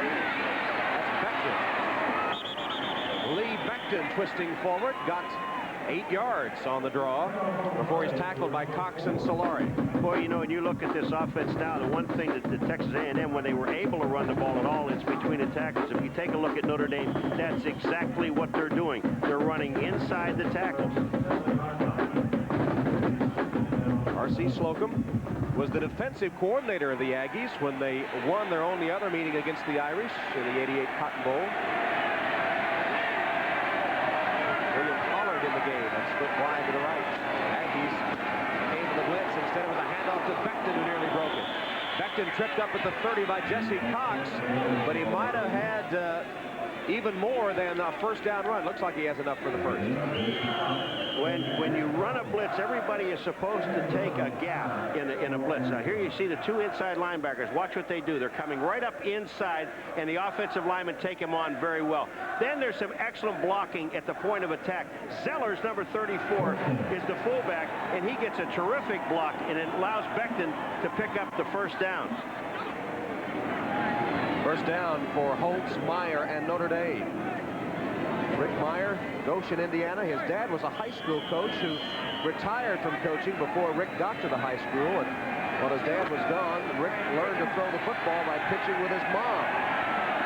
Lou Holtz came to recruiting down in Goshen and had a very memorable visit. He slipped and fell on the ice as he was going up to the Mirer house. Mirer nearly went to Michigan.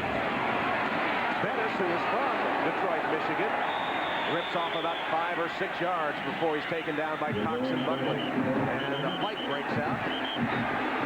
And a flag goes down. Bettis was very upset.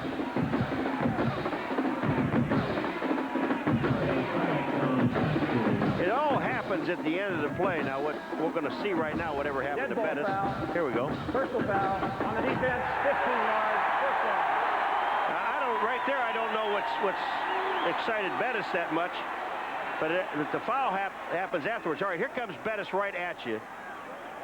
Cuts back to the inside. He's hit there. He's hit there. I mean, I don't see anything wrong with the play right here. But when he gets up, I guess Bates said something to him that he didn't like. Now, it's got to be. Bates didn't hit him or anything, so is it a penalty for swearing? Well, they said personal foul. They can penalize you for taunting, but that's unsportsmanlike conduct. They said personal foul. Stepped off against the Aggies, and the Irish have the ball at the 12. Personal foul now. Boys will be boys. Brooks picks his way forward. Brooks is still on his feet. Fumbles the football.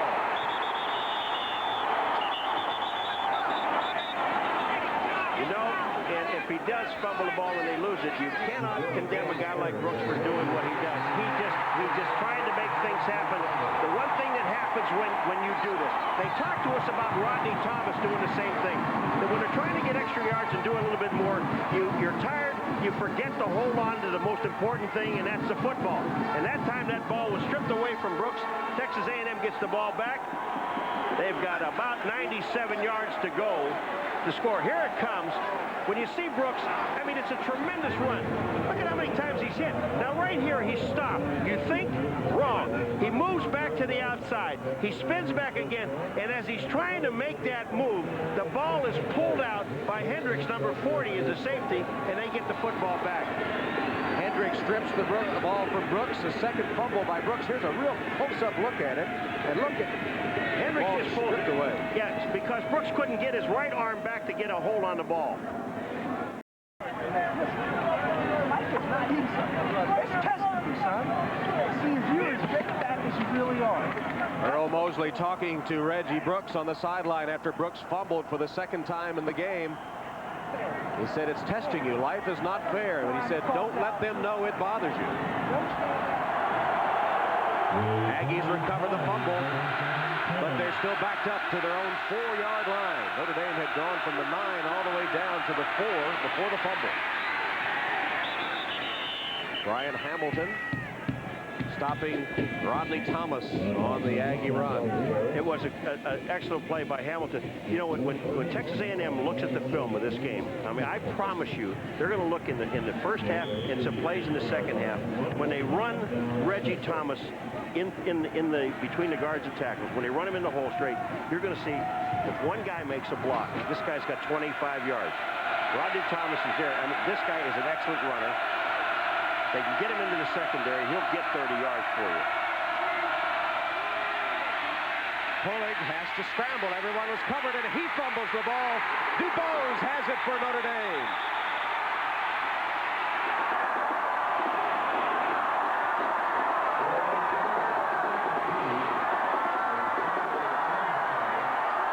Demetrius DuBose said, we're going to remind Pullig he's a freshman in the Cotton Bowl, and they just did. Well, they did, and they've been sending a lot of people at him, and Pullig has been got some little happy feet back there.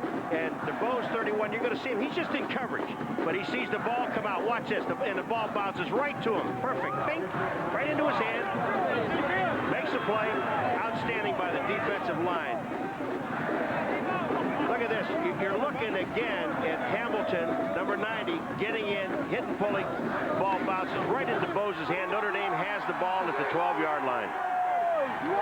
Fortuitous bounce for DuBose off that artificial turf, which will be torn up starting tomorrow with natural grass going into the Cotton Bowl Stadium. 41 seconds left in the third quarter. Notre Dame with a first down at the 12 of Texas A&M. Full house backfield. Burris is in there. Mirer runs the option. Mirer just short of the goal line. Patrick Bates kept him from getting in. Isn't he something? Isn't he something? Again, let me remind you, folks, this guy's going to be a #1 draft choice. He may be in the top 2 picks. Then watch him. Here he comes. He's coming out, but he's got an awful lot of blocking in front of him. Everything is working perfectly for him. He's moving on down the line of scrimmage. And here he goes. Almost gets the touchdown. Bates comes up and makes the play.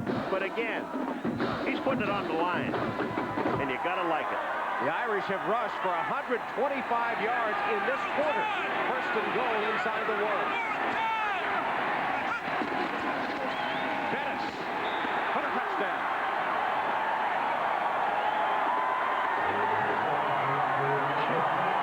You think Bates didn't hit Bettis? And look at Bettis wants a piece of Bates. This was started before. There was a 15-yard penalty for unsportsmanlike conduct on Bates before. And Bates, look at this. Come on out here in the middle of the field. Let me talk to you out here. I'm going to tell you what. I don't think I'd want to make him mad. And I don't want either one of them. Bates is 6'4", 225 pounds. Bettis is 6 foot, 247.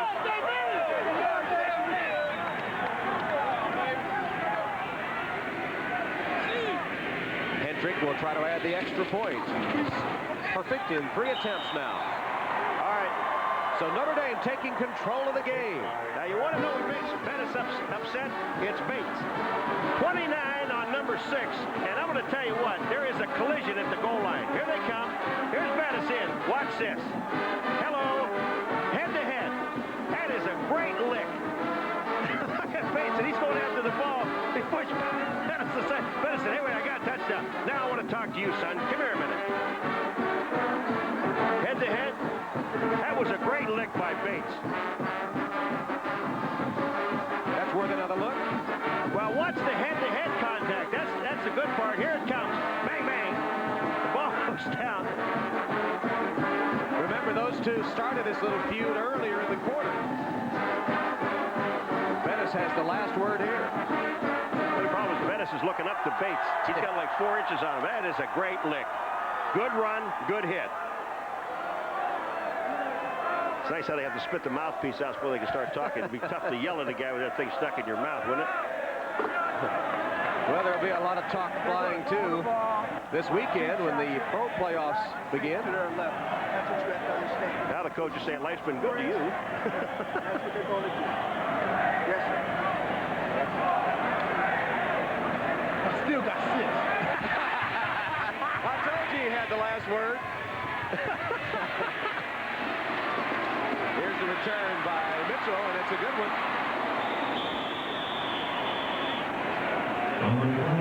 Things starting to get a little rough there. The tackle by Jeremy Sample after a 32-yard Billy Mitchell return, and Pullig will come back on the field after he fumbled on the Aggies' last possession. Well, I was speaking of the pro playoffs. They begin this weekend, and we'll have a key game as the Buffalo Bills host the Houston Oilers. Warren Moon scheduled to return to action. Thurman Thomas for the Buffalo Bills, but no Jim Kelly. What do you think? No Jim Kelly and a whole bunch of defensive guys that are nicked up for Buffalo. This is going to be really a tough test for Buffalo. Remember, losers go home. It'll be on NBC this weekend. Pullig hands to Thomas. Blockers in front. He tries to cut up and can't. Taken down from behind by Brian Hamilton, who came from the offside with a rush. Boy, between McDonald and Hamilton, it's been a field day for these two guys. They've been running up and down the field, but Hamilton that time, you talk about excellent pursuit. He comes from down the line of scrimmage, and they're trying to go wide again, and you pick up a yard and a half. If the play takes too long, we're at the end of the third. We are indeed. The end of the third quarter. Notre Dame 21, Texas A&M nothing. We'll be back to the Cotton Bowl after these messages from your local station.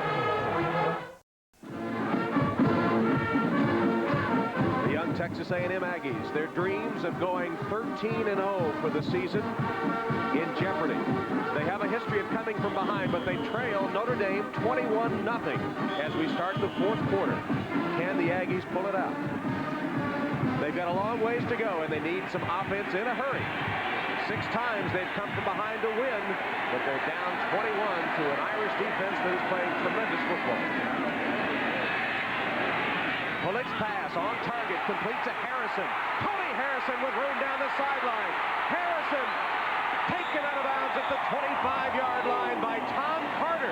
There's the big play A&M was looking for. That's the one that they needed to get him back in this ball game. And what a play by Tony Harrison. I mean, and Pullig, you talk about putting the ball where you have to put it. Watch what Harrison does. And watch how Harrison comes back to the ball. Number 3. See him? He sees Pullig in trouble, so he goes back to the ball, and then he makes the dash. When he heads for the end zone, Tom Carter, number 13, takes the proper pursuit angle right there and then runs him out of bounds. But it's an excellent play. They're inside the 25-yard line. 37-yard strike, Pullig to Harrison. First down, A&M at the 24 of the Irish. Play action. Pullig for the end zone. Man wide open. He overshot him. Ryan Matthews was all by himself, and Pullig misfired.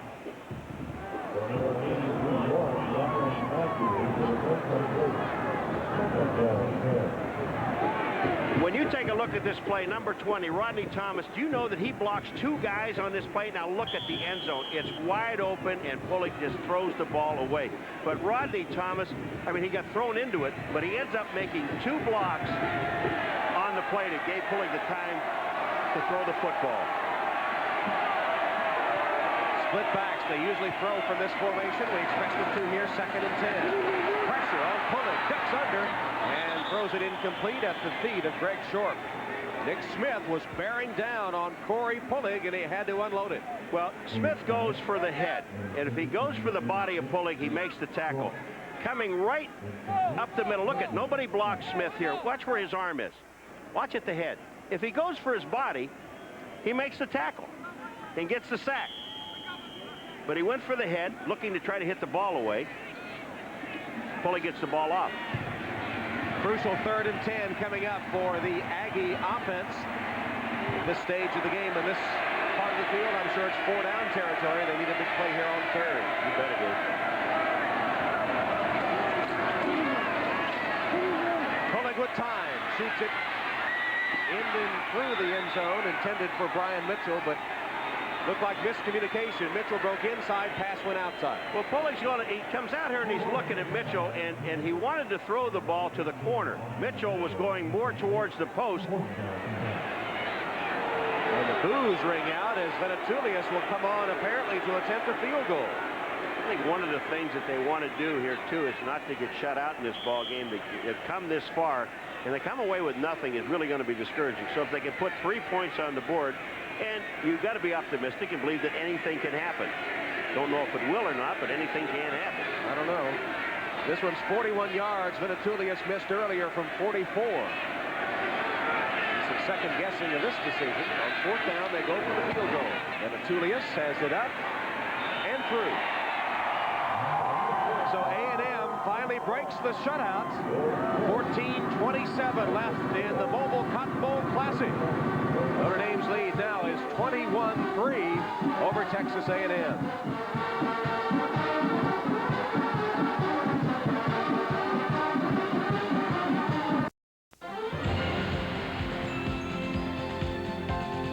The Mobile Cotton Bowl is brought to you by Mobile and Advanced Formula Mobile 1, by Lincoln Mercury and the complete line of Lincoln luxury automobiles, by AT&T, the right choice, and by UPS, the package delivery company more companies count on.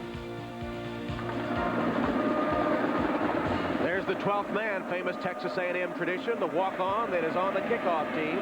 Cole Reiner, he gets to go down on the kickoff.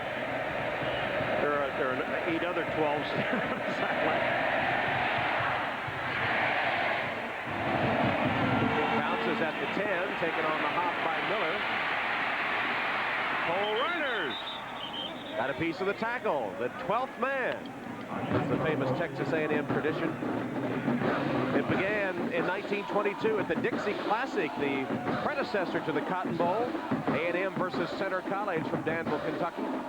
These are walk-on people. Remember, he's not just flying down the field. He's looking. Watch this. He makes the tackle. Cole, nice tackle.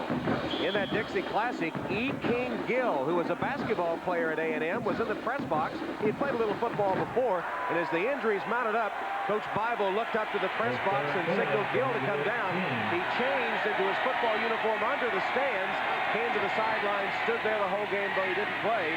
But the A&M students keep alive the tradition with the 12th man on the kickoff, and also by standing throughout the entire game in honor of the original 12th man, E. King Gill. And again, Rick Mirer shows his versatility. I'll tell you that, Rick, get it all out of your system in this game, because when you get to the pros, you're not going to be doing that. They don't want you to. 10 rushes for 34 yards, Rick Mirer. That one was a first down run. Excellent run. I mean, and he jumped over a block, picks up the first down. Again, get it out of your system.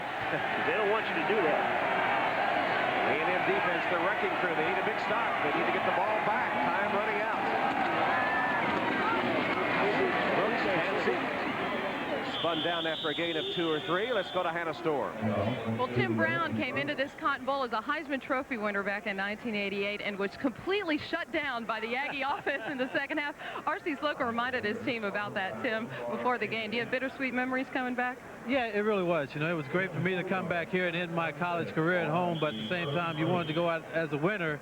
And being the way the game ended, you know, it was a bittersweet day for me. Well, this is the opposite scenario. The Irish have been able to move the ball very effectively in the second half. Why? Yeah, I think the running game is really taking over. You know, our offensive line is so big, and now they're just wearing down the guys, and we're just running well with the ball.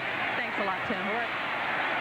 Okay, Hannah, there's the pitch to Brooks on the sweep. A&M defenses that well, led by Patrick Bates. He's still in there. Boy, does this Bates hit you. You know, and there is some question, is there any doubt that he's going to come out? He's coming out. 6'4", 225 pounds. I mean, you've got to have help from your other players on defense. And Brooks is coming out. Well, watch the lick that Bates puts on him. You saw him hit Bettis on the touchdown in the third quarter. Here's one in the fourth quarter. That is an outstanding tackle. Bates, a former Texas high school long jump champion from Galveston. He didn't want to hear anything about linebacker, did he? No, he really didn't. He wants to be a safety. Oh, no. Flag down. Another free Notre Dame play, apparently. Brooks doesn't get much. Jesse Cox made sure of that, but it could be 5 yards against the Aggies. England was offside. Eric England, number 92. He gets into the neutral zone and can't get back. Offside, defense. See those other bowl scores, and of course, we'll be going to the IBM OS2 Fiesta Bowl right after this one with the Federal Express Orange Bowl, winding things up this evening here on NBC. R.C. Slocum and Lou Holtz both telling us this week that the right performance here, and if the other games fall just right, the winner of this Cotton Bowl could wind up number 2 in the nation. They're looking at a tie in the Miami-Alabama game. I don't think so. That was one of the motivating tools they used, though, with their players. Here's the full house backfield on 3rd and 1. Bettis dives, is thrown back, but I believe his forward progress will be enough for the first down. Well, it was almost an outstanding play by Marcus Buckley, number 9, the outside linebacker, who just went into the hole, made the hit, but Bettis never stopped moving his legs and picked up the first down. Certainly Holtz's Notre Dame team turned things around after the loss to Stanford, and by the end of the regular season, they were playing some of the best football of any of the colleges, Miami and Florida State included, Alabama as well. The Irish really hitting their stride late, beating USC, Penn State, Boston College to wind up the season, all ranked teams. Bettis nearly broke loose. He's to midfield with another Irish first down. Atkinson and Bates hanging on. You know, the interesting thing is when you talk to both the coaches, Slocum, and they were sitting there talking about, well, Holtz and Slocum saying, this is a one-game season. This is a game, you know, they hadn't really played for a long period of time, and to get the guys ready, they had exams, they have all these things, distractions, but they got down here, they got some good work in. Obviously, they did. And you're right, Notre Dame, they were talking about how well they were playing at the end of the season, about as well as anybody in the country. And they lead 21-3 with the clock ticking away. That spot was just short, just inches short of the first down. It's second down for the Irish. And this time Bettis makes sure as he dives ahead for a yard. Lance Teichelman downing him there, but it is another Irish first down as that ball control running game is taken over. 21-3 and the clock showing 11-11 left in the Cotton Bowl. You know, you've got a big offensive line. Let's go down at Napa's 271, Taylor 294, Ruddy 278, Norman 289, and Hall 297. That's a big offensive line. Tim Ruddy, the academic All-American, had a perfect 4-point this last semester in mechanical engineering. I forgot to throw in that small tight end at 6'4", 246. That's option play. Mirer keeps again. Another first down for the Irish. Mirer continues to call his own number on the option. Actually, that's a read. You don't call it, but he's kept several times today. Well, it is, but you really, in this kind of weather and as cold as it is, you really don't want to toss the ball. But take a look at the blocking that he gets. He's got Bettis right in front of him, number 6, who gets an excellent block. Buckley is too slow getting there. But the nice part about this play is Mirer goes down after he picked up 10 yards and really did not take a hit. 240 yards rushing for the Irish, and they've held A&M to only 54.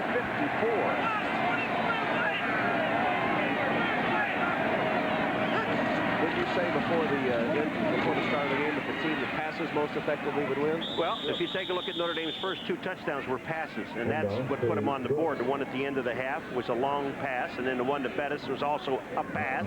And then when you have control of the football game, obviously you're going to run the ball, or you shouldn't be coaching. Well, the Irish do indeed have control. Mirer with 2 touchdown passes, one to Lake Dawson in the final minute of the first half. Then he hit Jerome Bettis on a short one in the 3rd quarter. Bettis rushed for another 3rd quarter touchdown. There's Dawson, who had the first TD of the game. And now the Irish with a productive rushing attack, trying to put A&M away and end their perfect season.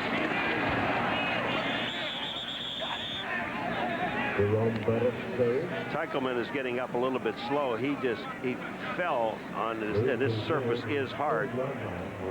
He just looked like he disappeared. First thing that strikes you about this Aggie team is the youth. Teichelman's a junior. Watch this here when he goes in, and watch this then. They cut him right there. He goes down and lands right on his backside. Out of Austin, Texas. 10th play of the Notre Dame drive. There's the full house again. 3rd and 2.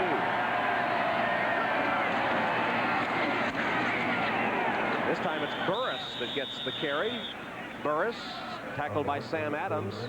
Burris is the strong safety on the Irish defense, but he's carried 7 times coming into this Cotton Bowl game and scored 3 touchdowns. He has the most minutes played of anybody on the team. Burris receiving honorable mention All-America selection this year. He was a high school All-American in Rock Hill, South Carolina. Throw back to the old days. 2-way player. I like that.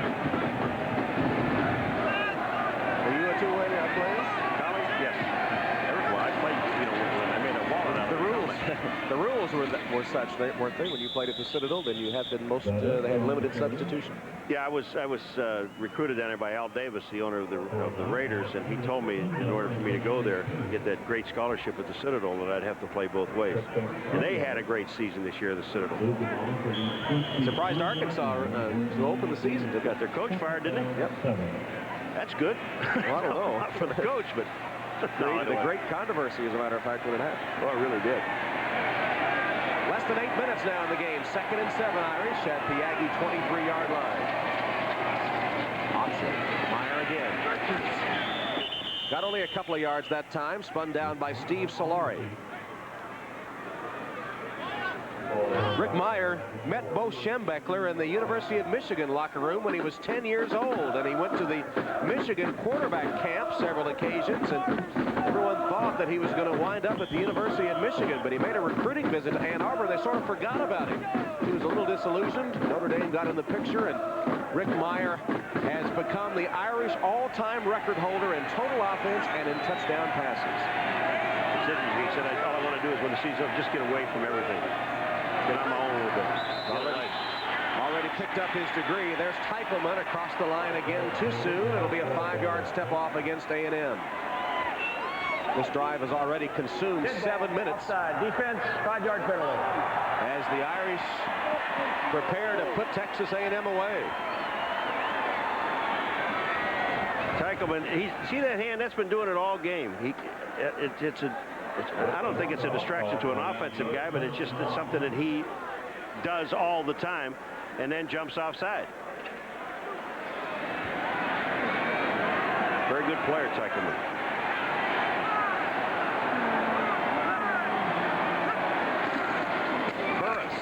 Burrows, and is thrown back after he got to the 11-yard line. First down, Notre Dame. Notre Dame just has so many weapons, Paul. We've seen them run the option.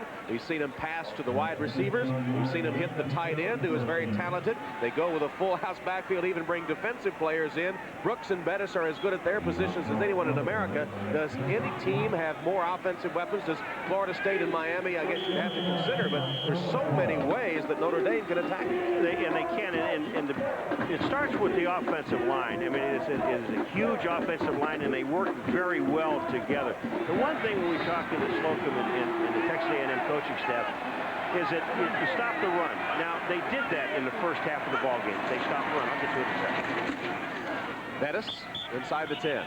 They virtually stopped the run, Tom, in the first half. But what got the points on the board is when you're concentrating on the run, then they throw the football. Dawson makes a run, and it's a touchdown. Mirer hits it. Then they're stopping the run, and they're running again. You're trying to stop the run, and they throw to Bettis coming out of the backfield for a touchdown.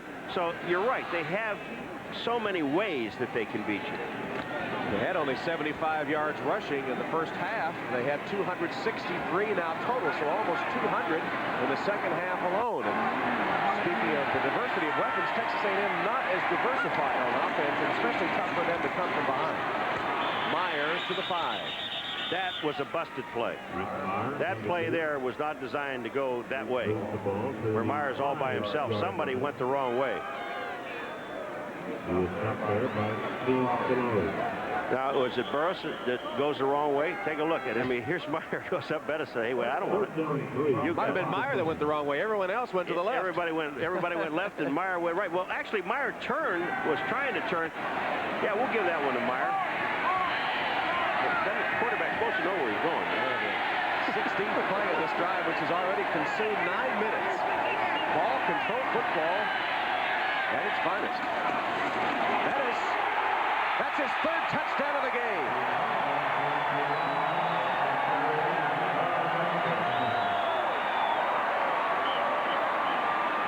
Jerome Bettis in what might be his final game in an Irish uniform, making a bid for offensive MVP.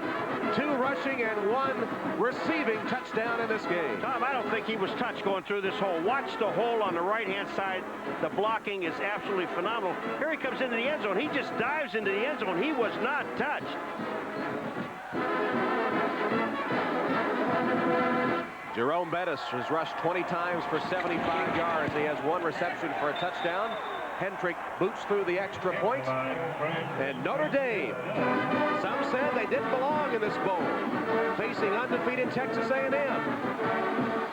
Bettis has scored his 3rd touchdown, and the Irish are in control.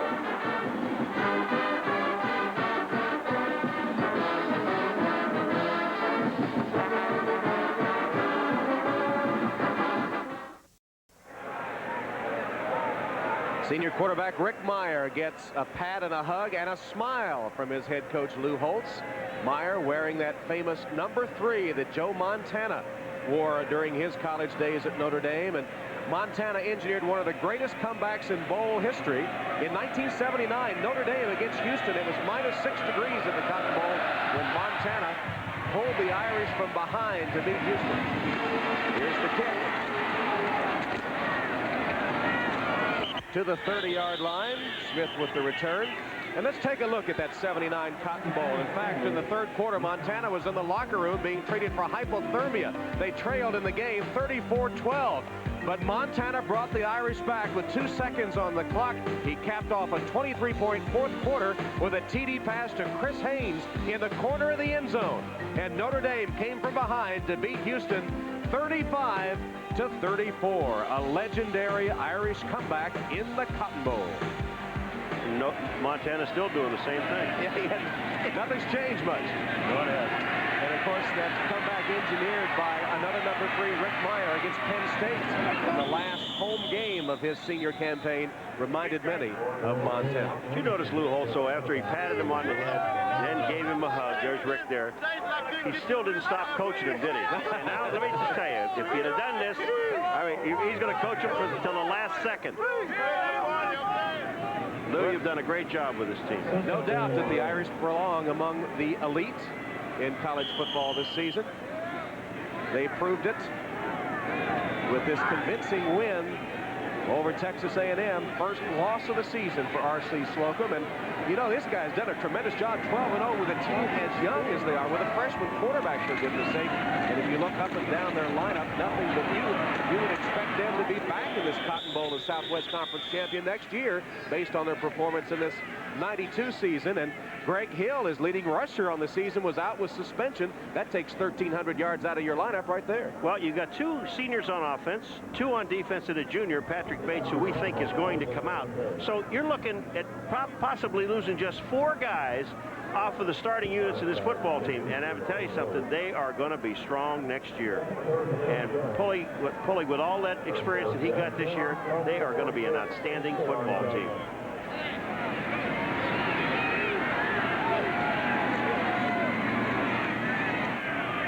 Pullig's pass incomplete, broken up, knocked away from Brian Mitchell by Tom Carter at the last minute. There's Carter, another talented secondary member for the Irish. He's just a junior from St. Pete, but talking about the youth of A&M, here's what they have to look forward to in the next campaign, the 93 campaign. Look at this, there's 4 seniors, and again, if we got to put Bates in there, it's probably going to come out as a free safety because he is a junior. But you look at that, that's incredible. They went 12-0, folks. R.C. Slocum and that coaching staff did a tremendous job.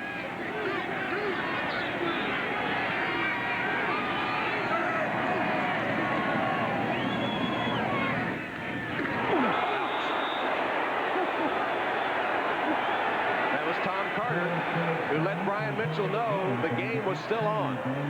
Oh, Carter, he's the one that just stripped one from Mitchell just the play before, which is an excellent defensive play, and now he's got him zeroed in. There's not going for the ball here, folks. That's going for the body. Bang. I mean, that is a tremendous hit.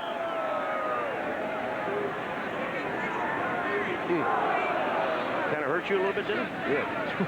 That's enough of that replay. I don't know if I can stand it one more time. And the crowd reacted too as they showed on the big screen here at the Cotton Bowl. Blitz comes. Pullig loses the football. And the Irish have recovered. McGill is the guy, number 89, that knocks the ball away. But, you know, Pullig's been under siege all day long, and he really has not had much of a chance to throw the football, trying to make something happen. McGill just reaches in and knocks the ball away, number 89 for Notre Dame, and they have the ball with 4:10 and the football. On but you'll see it here. Look at 89. Watch him reach in and knock the ball out right there. McGill makes the play. Notre Dame gets the ball. Flanagan recovers the football. And Mirer, it's been a happy day for him. He has some kind words for the defense, including Tom Carter. We'll be back.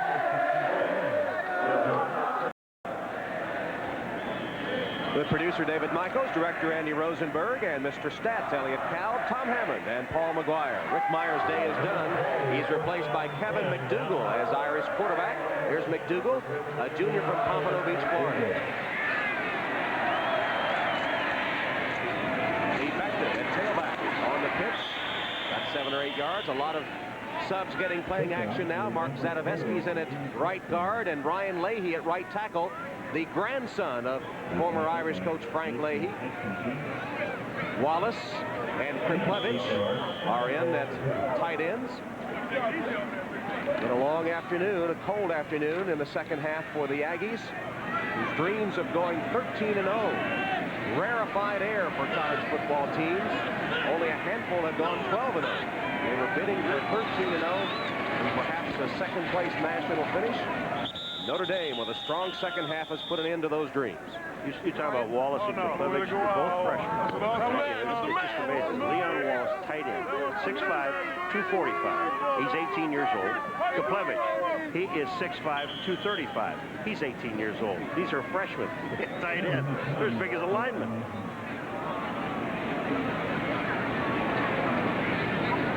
Look at a measurement here, 325 and counting.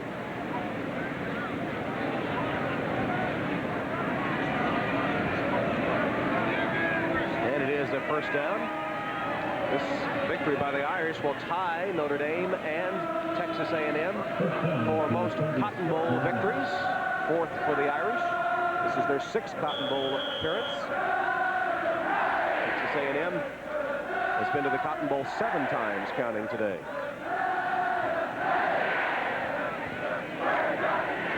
And it's safe to say Notre Dame will not be throwing the football. Texas A&M will not be calling timeouts either. And the pitch is to Travis Davis, getting some playing time. Sophomore tailback from Carson, California. Solari on the tackle. Don't forget to stay tuned. Now coming up next will be the IBM OS2 Fiesta Bowl from Tempe, Arizona, as the Buffaloes of Colorado square off against the Orange Men of Syracuse, the 6th and 9th ranked teams in college football. That's the Fiesta Bowl coming up next here on NBC. Kevin McDougal is the quarterback of the future for the Irish, one would think. He and Paul Taylor will be returning at the signal caller spot. Loud reaction to that hit by Keefa Chatham. And our bowl lineup concludes tonight with the Federal Express Orange Bowl from Miami, as the Florida State Seminoles take on the Nebraska Cornhuskers. Contrast in styles, and Florida State hoping to make a point. They thought they might be invited to the Cotton Bowl to face Texas A&M in a battle of 3rd and 4th ranked teams. It didn't happen. Notre Dame came instead, and who can question that decision now, seeing the Irish perform today? But Seminoles might be a bit angry tonight. There are a lot of teams in the Southwest Conference that are taking a look at Texas A&M and saying, hey, we got to play these guys next year, and they've got everybody back. Well, Holtz is letting his young players know that he's not happy with something. His Irish offense has amassed 409 total yards today and piling up that 28-3 score. Just a minute 39 left in the 57th Cotton Bowl Classic. Lou Holtz starting 93 the way he ended 92, coaching hard on the sideline. And of course, he had so many great years with the Rocket Ishmael on his team. And you Notre Dame fans will want to stay tuned to the Fiesta Bowl. You can see the Missile, little brother, playing for the Syracuse Orangemen against Colorado. And he can fly, believe me. You know, I watch Lou Holtz. He never stops coaching. I'm telling you something. He's going to let these young guys, he's going to set the precedent now. You're going to listen to what I have to say now. Capacity crowd 71,600, starting to thin out a bit at the Cotton Bowl. As McDougal runs the option and keeps with a penalty marker down. That's got to be holding in that offensive line. McDougal can run. He had a 15-yard touchdown run against Purdue.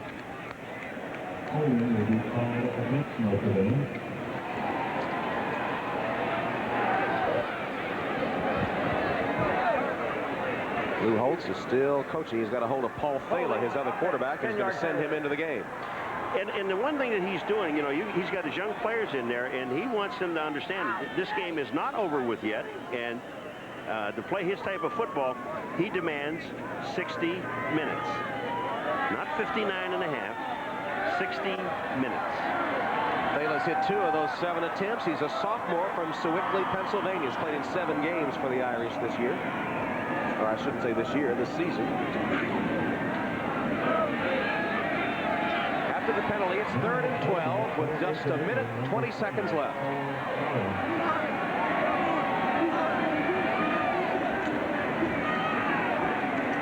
Thala rolls one way, throws back the other, and completes the pass.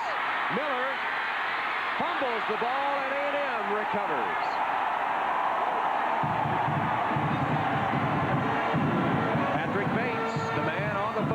For the Aggies, Mike Miller made the reception from Thala, was struggling for the end zone and fumbled the football. Gets a little pat from Thala. Well, just trying to get a little bit more. Miller's trying to get a little more out of the play. One thing he is doing, he's keeping it inbounds. But then the hit comes in. Bates with the fumble.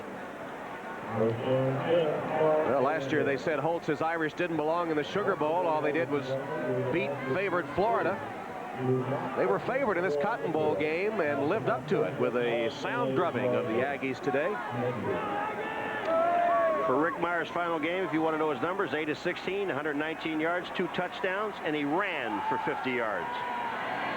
Holtz had 439 yards total offense for the game to only 152 for A&M. Hats off to the Irish defense, a much maligned unit last season and early this season, who have really become productive under their coordinator Rick Minter in the final stages of the season. Minter said he was finally sleeping well after a rocky start in his first year as Irish defensive coordinator, and he may be a Rip Van Winkle after this one because they have played about as well as they can play. I think you mentioned one thing about Texas A&M that is really true, and when you lose that running combination of Hill and Thomas, because neither one of them carry the ball more than, what, 10 to 15 times a ball game, so they shared it back and forth. When you go into a game with really only one running back, that's Rodney Thomas, and you're behind, you've got to throw the football. Doesn't help much. And you got a freshman quarterback that is inexperienced, though highly talented, and whoa! There's the ice-cold shower for Lou Holtz. Couldn't quite get away as Lindsey Knapp wielded the cooler. Now a big hug from Justin Hall. I love you guys. Devon McDonald is there. What a game McDonald had keying the Irish defense. And the 1993 Mobile Cotton Bowl Classic belongs to Holtz and the Fighting Irish. That's good, that's good, that's good. Oh, that's good. That's good, I love it. Thank you.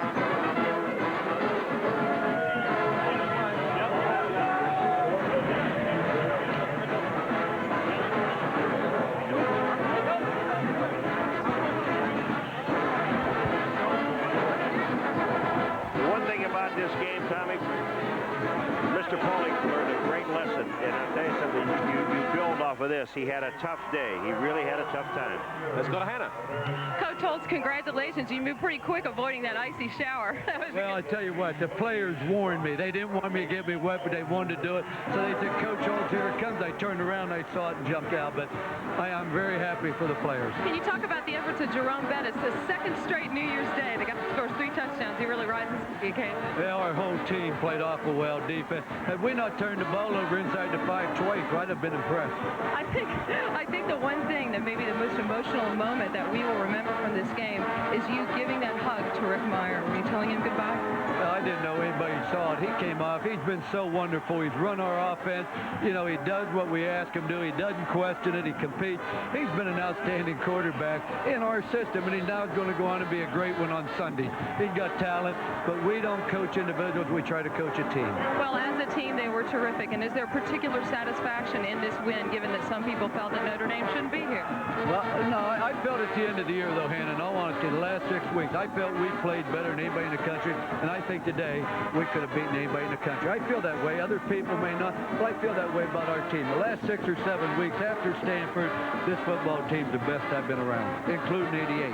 All right. Well, congratulations, Coach, and Happy New Year. That's right. It is New Year, isn't it? Thank you. Tom? All right, Hannah. High praise for this team from Coach Lou Holtz. Let's take a look now at our Chevrolet players of the game. For the Fighting Irish, Jerome Bettis, 3 touchdowns in the Sugar Bowl a year ago, 3 touchdowns today as the Irish beat Texas A&M. For the Aggies, Patrick Bates, the never-give-up safety who may have played his last game in an A&M uniform. And in conjunction with this program, Chevrolet will contribute $2,000 to the National Association of Student Financial Aid Administrators for disbursement to deserving college students so they may continue their education. And here was when our 2 MVPs met violently. Bates with a tackle on the touchdown run by Bettis. A few words exchanged, and one has the feeling that these 2 stars will continue their rivalry sometime in the play-for-pay ranks.